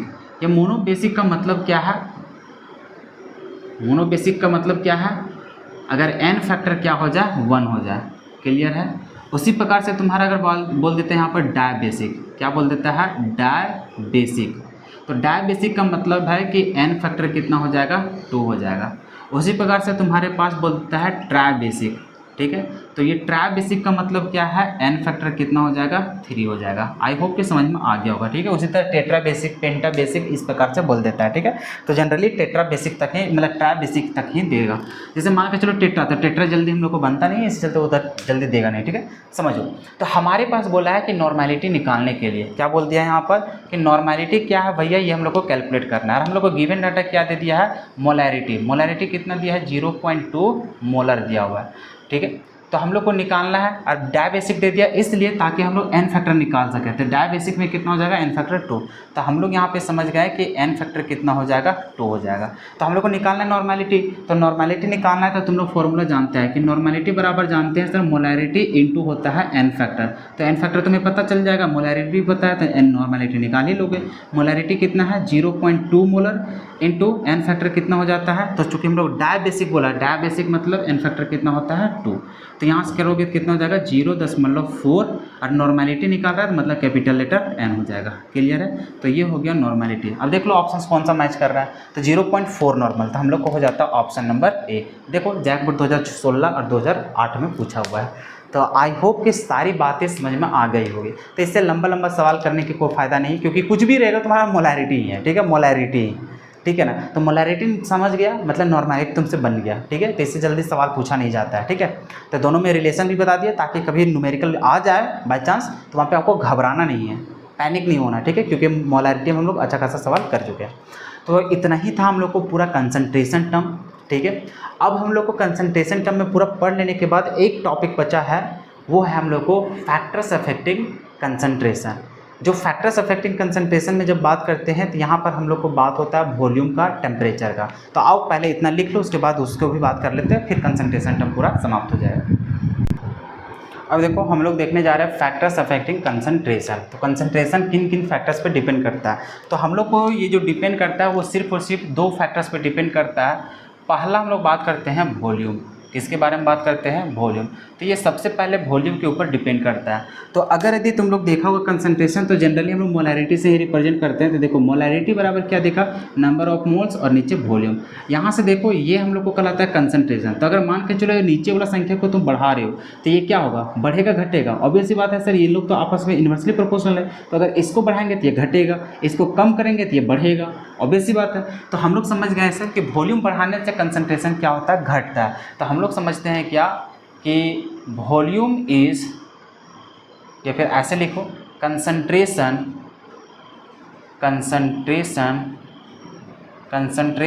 Is inversely proportional to किसका, वॉल्यूम का। कि जितना ज़्यादा तुम वॉल्यूम बढ़ाओगे उतना कम होगा तुम्हारा क्या चीज़, कंसंट्रेशन। सेकंड जो हमारे पास जो फैक्टर्स होता है वो होता है टेम्परेचर। सेकंड क्या होता है, टेम्परेचर। क्या होता है, टेम्परेचर। तो ये टेम्परेचर पे भी डिपेंड करता है। टेम्परेचर पे किस प्रकार से डिपेंड करता है, ध्यान से समझना। कभी भी अगर तुम टेम्परेचर को बढ़ाओगे तो तुम्हारा वॉल्यूम भी क्या होता है, बढ़ता है। टेम्परेचर के बढ़ाने से क्या होता है, वॉल्यूम बढ़ता है। तो अगर वॉल्यूम बढ़ रहा है तो ऑब्वियस सी बात है, समझ गए क्या चाहिए, जैसे टेम्परेचर बढ़ाएंगे वॉल्यूम बढ़ेगा, वॉल्यूम बढ़ेगा तो सर कंसंट्रेशन क्या होगा, कम होगा। तो यहाँ से हम लोग क्या समझते हैं कि अगर यदि हम लोग टेम्परेचर की बात करते हैं तो टेम्परेचर क्या होता है, temperature is directly proportional to volume. किसका, वॉल्यूम का, ठीक है। तो इसका मतलब हम लोग जान जाते हैं कि अगर वॉल्यूम हम लोग को इन्वर्सली प्रोपोर्शनल है कंसंट्रेशन का, इसका मतलब ये टेम्परेचर भी क्या होगा, इन्वर्सली प्रोपोर्शनल होगा कंसंट्रेशन का। तो यहाँ से हम लोग समझ गए कि जो कंसंट्रेशन होगा ना, कंसंट्रेशन या इन्वर्सली प्रोपोर्शनल होगा किसका, टेम्परेचर का। किसका, टेम्परेचर का। आई होप कि समझ में आ गया होगा। अब हम लोग समझते हैं कि टेम्परेचर को बढ़ाने से क्या होता है, कंसंट्रेशन घटता है। क्लियर है, क्यों, क्योंकि वॉल्यूम बढ़ जाता है, क्लियर है। और टेम्परेचर कम रखोगे तो कंसंट्रेशन क्या होगा, ज़्यादा रहेगा। क्यों, क्योंकि कंसंट्रेशन मतलब टेम्परेचर कम करेगा तो वॉल्यूम भी कम होगा, वॉल्यूम कम हुआ इसका मतलब क्या हो गया कि सर कंसंट्रेशन इंक्रीज हो जाएगा। तो ये चीज़ तुम लोगों को पता करना था, ठीक है। तो यहाँ से हम लोग समझ गए फैक्टर्स अफेक्टिंग मतलब फैक्टर्स अफेक्टिंग कंसंट्रेशन। तो कंसंट्रेशन दो ही फैक्टर्स पे डिपेंड करता है, पहला वॉल्यूम और दूसरा टेम्परेचर, क्लियर है। और दोनों क्या होता है, इन्वर्सली प्रोपोर्शनल होता है। अब हम लोग यहाँ पे समझते हैं कि कौन कौन सा ऐसा कंसंट्रेशन टर्म है जो डिपेंड करता है टेम्परेचर पे। तो हम लोग को यहाँ पे सवाल आ जाता है, क्या आता है, टेम्परेचर डिपेंडेंट। टेम्परेचर, ऐसा करो इसको लिख लो, उसके बाद हम लोग साथ साथ क्योंकि फॉर्मूला भी लिखते चले जाएंगे, ठीक है, ताकि तुम लोग रिलेट कर सको। चलो इतना लिख लो। अब हम लोग समझते हैं कि कौन कौन सा ऐसा कंसंट्रेशन टर्म है जो टेम्परेचर डिपेंडेंट है। तो सबसे पहले तुम लोग समझ गया कि देखो भाई कंसंट्रेशन है वही हम लोग को टेम्परेचर पे डिपेंड करेगा जिसके पास वॉल्यूम होगा। क्यों? क्योंकि सर टेम्परेचर को बढ़ाने घटाने से क्या चेंज हो रहा है, सिर्फ और सिर्फ वॉल्यूम। तो जिसके पास वॉल्यूम होगा ना, जिस कंसंट्रेशन टर्म के पास, वही है ऐसा जो टेम्परेचर पे डिपेंड करेगा। जिसके पास वॉल्यूम ही नहीं है भैया, तो टेम्परेचर बढ़ाओ घटाओ उसको घंटा फर्क नहीं पड़ने वाला है। तो इसका मतलब हम लोग समझ गए कि सर वैसे कंसंट्रेशन टर्म जिसके पास वॉल्यूम अवेलेबल हो तो वो कंसंट्रेशन टर्म टेम्परेचर पे डिपेंड करेगा। क्यों डिपेंड करेगा? क्योंकि सर टेम्परेचर को बढ़ाएंगे तो उसका वॉल्यूम क्या होगा, बढ़ेगा, और वॉल्यूम बढ़ा इसका मतलब सर उसका कंसंट्रेशन कम हो जाएगा। तो ऑब्वियस सी बात है कि सर टेम्परेचर बढ़ाने या फिर घटाने से डिपेंड करेगा जिसके पास वॉल्यूम रहेगा। जिसके पास वॉल्यूम ही नहीं है भैया तो वो क्या ही इफेक्ट करेगा, कुछ इफेक्ट नहीं करेगा। तो हम लोग को समझना है, क्योंकि यहाँ से इंपॉर्टेंट सवाल बनता है, ऑब्जेक्टिव में सवाल आ जाता है कि बताओ इनमें से कौन है जो टेम्परेचर डिपेंडेंट है। टेम्परेचर डिपेंडेंट मतलब कौन टेम्परेचर पे डिपेंड करता है, टेम्परेचर पे असर करता है। और टेम्परेचर इंडिपेंडेंट मतलब कौन है जो टेम्परेचर पे डिपेंड नहीं करता है। तो यहाँ से दो सवाल पूछ देते हैं घुमा फिरा करके, ठीक है, कभी डिपेंडेंट कभी इंडिपेंडेंट। तो देखो सवाल हम लोग को है पहला नंबर अगर हम लोग बात करते हैं तो वो था हम लोग को mass by mass percentage, mass by mass percentage, mass by mass percentage, ठीक है। जिसका फॉर्मूला हम लोग क्या देखे थे, तो फॉर्मूला था सर हम लोग को W/W percentage is equals to, तो यहाँ पर क्या था सर, वेट ऑफ सॉल्यूट था, और नीचे हम लोग क्या देखे थे सर, वेट ऑफ सॉल्यूशंस था, और इनटू क्या था 100। क्या यही था उसका फॉर्मूला? हाँ सर बिल्कुल फॉर्मूला था। क्या यहाँ पर कहीं पर भी वॉल्यूम टर्म्स आ रहा है? नहीं सर। इसका मतलब तुम क्या बोलोगे, इसका मतलब है sir temperature independent, temperature independent, ये टेम्परेचर पे डिपेंड नहीं करेगा, ठीक है, या फिर do not depends on temperature. उसी प्रकार से हम लोग सेकेंड कंसंट्रेशन टर्म पढ़े थे, वो क्या था हम लोग को, mass by volume percentage, mass by volume percentage, mass by volume percentage. हम लोग एक एक करके सभी चीज़ों को पता कर रहे हैं। इसका फॉर्मूला कैसे था सर, W/V परसेंटेज। इसमें चले थे तो ऊपर था सर हम लोग को वेट ऑफ सॉल्यूट, और नीचे क्या था सर, यहाँ पे था वॉल्यूम ऑफ सॉल्यूशंस, और इनटू में क्या था 100। अब चूंकि सर ये हम लोग को मास बाई वॉल्यूम परसेंटेज में दिखाई दे रहा वॉल्यूम, और जैसे वॉल्यूम दिखाई दिया इसका मतलब सर हम लोग साफ साफ बता सकते हैं कि ये टेम्परेचर डिपेंडेंट होगा, टेम्परेचर डिपेंडेंट होगा, मतलब ये हम लोग को टेम्परेचर पे डिपेंड करेगा।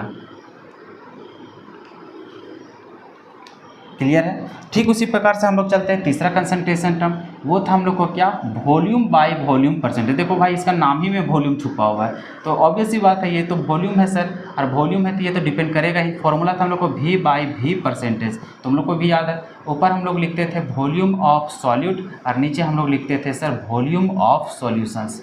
क्लियर है? और इनटू होता था सर 100। सर चूंकि ये भी हम लोग को वॉल्यूम है इसके टर्म में, अरे इस कंसंट्रेशन टर्म में वॉल्यूम अवेलेबल है, और वॉल्यूम अवेलेबल है इसका मतलब ये भी हम लोग को क्या होगा सर, ये हम लोग को टेम्परेचर डिपेंडेंट होगा, टेम्परेचर डिपेंडेंट होगा। क्लियर है? अब हम लोग चलते हैं चौथा कंसंट्रेशन टर्म। चौथा हम लोग को पास क्या था, ppm। क्या था? ppm, पार्ट्स पर मिलियन। तो सर जैसे हम लोग चले थे ppm, तो ppm बराबर क्या था सर, इसमें था हम लोग को वेट ऑफ सॉल्यूट, और नीचे हम लोग को क्या था सर, नीचे था वेट ऑफ सॉल्यूशंस, और इनटू में क्या हो जाता था 10⁻⁶ हो जाता था। ये होता था उसका फॉर्मूला। क्या यहाँ पर कहीं पर भी तुम्हें वॉल्यूम दिखाई दिया? नहीं। इसका मतलब तुम्हारे पास क्या समझ में आया कि सर ये क्या होगा, टेम्परेचर इंडिपेंडेंट होगा, इंडिपेंडेंट मतलब ये टेम्परेचर पे डिपेंड नहीं करेगा। आई होप कि समझ में आ गया होगा। चलो इसे लिख लो, उसके बाद जो भी और बचा है उसे भी हम लोग लिख लेंगे। क्लियर यहाँ तक? चलो तो हम लोग आगे गतिविधि को बढ़ाते हैं। चौथा तक हम लोग कंप्लीट कर चुके हैं। चलो पाँचवा, छठा, सातवां, आठवां, नौवां, उस सारे को हम लोग बात कर लेते हैं। तो हम लोग चलते हैं फिर पाँचवां नंबर, ठीक है। जैसे हम लोग पाँचवां नंबर में जाते हैं तो वो हम लोग को है PPB। इसका फॉर्मूला हम लोग जानते हैं, ये होता है वेट ऑफ सॉल्यूट, नीचे हो जाता है sir weight of solutions into 10⁹9। तो सर इसके भी कंसंट्रेशन टर्म्स में कहीं पर भी वॉल्यूम नज़र नहीं आता है। इसका मतलब सर ये भी हम लोग को क्या होगा, टेम्परेचर इंडिपेंडेंट।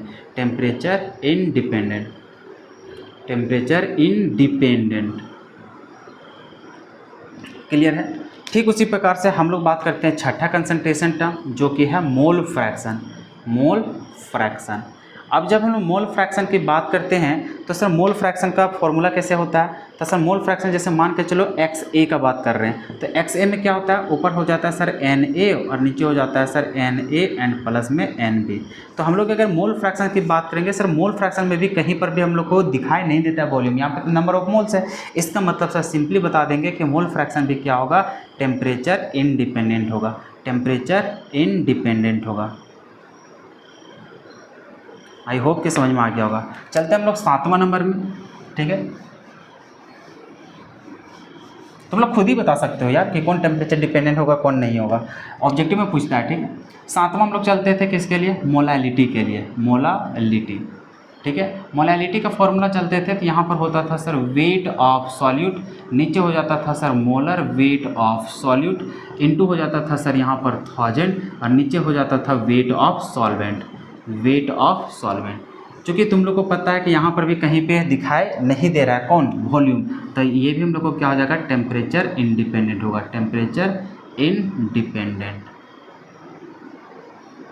आई होप कि ये भी समझ में आ गया होगा। फिर हम लोग चलते हैं 8 नंबर में क्या है, मोलारिटी। जब हम लोग मोलारिटी की बात करते हैं तो इसका फॉर्मूला क्या हो जाता है sir, molarity is equal to हो जाता है वेट ऑफ सॉल्यूट, नीचे हो जाता है sir molar weight of solute और इनटू यहाँ पे हो जाता है सर 1000 और नीचे हो जाता है सर वॉल्यूम ऑफ सॉल्यूशंस। चूँकि सर यहाँ पर अभी फिर देखने को मिल रहा है क्या चीज़, वॉल्यूम। तो जैसे ही वॉल्यूम दिखाई दिया भैया तो तुरंत हम लोग बोलेंगे हाँ ये टेम्परेचर डिपेंडेंट होगा, आई होप कि ये भी बात समझ में आ गया होगा। तो ये सारा कुछ समझ में आ गया, ठीक है। अब फिर हम लोग लास्ट टर्म की बात कर लेते हैं जो कि 9th है। 9th कौन है, नॉर्मलिटी। तो ये भी हम लोग को देख लेते हैं। सर हम लोग 9th चलते हैं तो वो हम लोग को क्या है,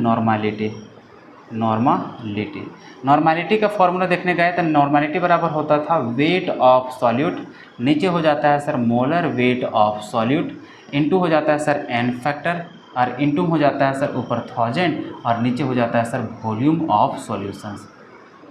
अब चूँकि सर इसके फॉर्मूला में भी दिखाई दे रहा है क्या चाहिए, वॉल्यूम, और वॉल्यूम दिखाई दिया, इसका मतलब क्या हो जाएगा सर, ये भी टेम्परेचर डिपेंडेंट हो जाएगा। तो हम लोग यहाँ पर लिख देंगे ये भी क्या हो जाएगा, टेम्परेचर डिपेंडेंट हो जाएगा। आई होप कि सारी बातें यहाँ पे समझ में आ गई होगी। चलो नोट कर लो। तो देख लो एक क्वेश्चन हम यहाँ पे दे देते हैं। क्वेश्चन क्या है, which of the following is temperature dependent, इनमें से कौन है जो टेम्परेचर पे डिपेंड करता है, ठीक है। मोलालिटी, मोल फ्रैक्शन, मास परसेंट, क्या बोला है क्वेश्चन पे ध्यान में रखना, क्योंकि यहाँ पे अक्सर बच्चे गलती कर देते हैं। कभी कभी बोल देता है कि इनमें से कौन है जो टेम्परेचर पे डिपेंड नहीं करता है, तो वहाँ पे do not depends on temperature लिख देता है। तो ध्यान से सुन लेना कि कौन टेम्परेचर पे डिपेंड कर रहा है कि नहीं कर रहा है, क्या पूछा है। तो अभी पूछा है कि टेम्परेचर पे डिपेंड कौन कर रहा है, तो भैया हम लोग जानते हैं जिसके बाद वॉल्यूम रहेगा वही तो डिपेंड करेगा। इसका मतलब हम लोग को कौन हो जाएगा, मोलारिटी। अगर यहाँ पे बोल देता कि which of the following is not temperature dependent, अगर नोट घुसा देता तो तुम्हें याद रखना पड़ता कि कौन इनमें से नहीं करता है, ठीक है। तो एक बार फिर से हम यहाँ पे कंक्लूड कर देते हैं। कंक्लूजन क्या है, कंक्लूजन सर हम लोग पहला नंबर में देखे थे क्या चीज़, W/W परसेंटेज, ठीक है। तो ये हम लोग को टेम्परेचर पे डिपेंड नहीं करता है। सेकेंड, जब हम लोग बात करते हैं W/V परसेंटेज का, तो ये हम लोग को भी डिपेंड करता है, क्यों, क्योंकि यहाँ पे वॉल्यूम है। तीसरा बात करते थे हम लोग वॉल्यूम परसेंटेज का, तो हाँ ये टेम्परेचर पे डिपेंड करता है। चौथा की बात करते हैं तो ये हम लोग को क्या था, ppm, तो ये हम लोग को डिपेंड नहीं करता है। पांचवा की बात करते हैं हम लोग ppb का, तो ये भी हम लोग को टेम्परेचर पे डिपेंड नहीं करता है। छठा नंबर जब हम लोग पढ़ रहे थे मोल फ्रैक्शन, ठीक है, तो मोल फ्रैक्शन सॉल्यूट का ले लो या फिर हम लोग यहाँ पे ले लेते हैं सॉल्वेंट का, ठीक है, तो ये भी हम लोग को डिपेंड नहीं करता है। फिर हम लोग चलते हैं 7वां, जो कि हम लोग को होता था मोलैलिटी, ये भी डिपेंड नहीं करता है। फिर हम लोग चलते हैं 8वां, जो हम लोग को था मोलैरिटी, हाँ ये डिपेंड करता है। फिर हम लोग चले थे 9वां, जो कि था हम लोग को नॉर्मैलिटी, तो हाँ ये भी हम लोग को डिपेंड करता है। तो देख लो सिर्फ और सिर्फ तुम्हारे पास 4 ही कंसंट्रेशन टर्म है जो टेम्परेचर पे डिपेंड करते हैं, अदरवाइज सारे के सारे टेम्परेचर इंडिपेंडेंट है। तो आई होप कि जितना भी कंसेप्ट मैंने बताया वो हर एक कॉन्सेप्ट को समझ पाए होगे, आपका कॉन्फिडेंस लेवल हाई हो गया होगा कि क्योंकि सारे क्वेश्चन तुम्हें समझ में आ गए होंगे। और सारे क्वेश्चन समझ में आ जाने के बाद एक अलग ही मोटिवेशन जगता है, एक अलग ही खुशी जगता है कि तुम्हारे पास देखो जितना भी प्रीवियस क्वेश्चन था वो हर एक चीज़ तुमसे सॉल्व हो जा रहा है। हर एक क्वेश्चन सॉल्व होने के साथ ही साथ आपके पास जितने भी एनसीईआरटी का सवाल है वो हर एक क्वेश्चन भी आपसे अप्रोच हो पा रहा है। तो अब बस चाहिए क्या, यही सवाल आपके पास आएंगे बोर्ड एग्जाम में, इसी को सॉल्व करना है, फुल में फुल मार्क्स गेन करना है। तो बताओ कॉन्फिडेंस लेवल बढ़ेगा कि नहीं बढ़ेगा? मतलब ऑब्वियस सी बात है, बढ़ेगा ही बढ़ेगा। ठीक है, तो प्रिपरेशन सही वे में कैसे किया जाता है? तो इस वे में किया जाता है जिससे आपको कहीं पर भी किसी भी प्रकार का प्रॉब्लम फेस करना ना मिले और आपको 100 में 100 नंबर वहाँ पे देखने को मिल सके। ठीक है, तो इसी प्रकार से हम लोग आगे भी पढ़ते हुए चलेंगे। बट अभी जो पहला पोर्शन था कंसंट्रेशन टर्म, इसे हम लोग कंप्लीट कर चुके हैं। आगे हम लोग पढ़ेंगे कॉलिगेटिव प्रॉपर्टी। कॉलिगेटिव प्रॉपर्टी का अगला वीडियोज़ में हम लोग शुरुआत करेंगे। तो आज का वीडियोज़ यहीं पर रहने देते हैं, मिलेंगे हम लोग अगले वीडियो में। तब तक के लिए जय हिंद, शुभ रात्रि जी।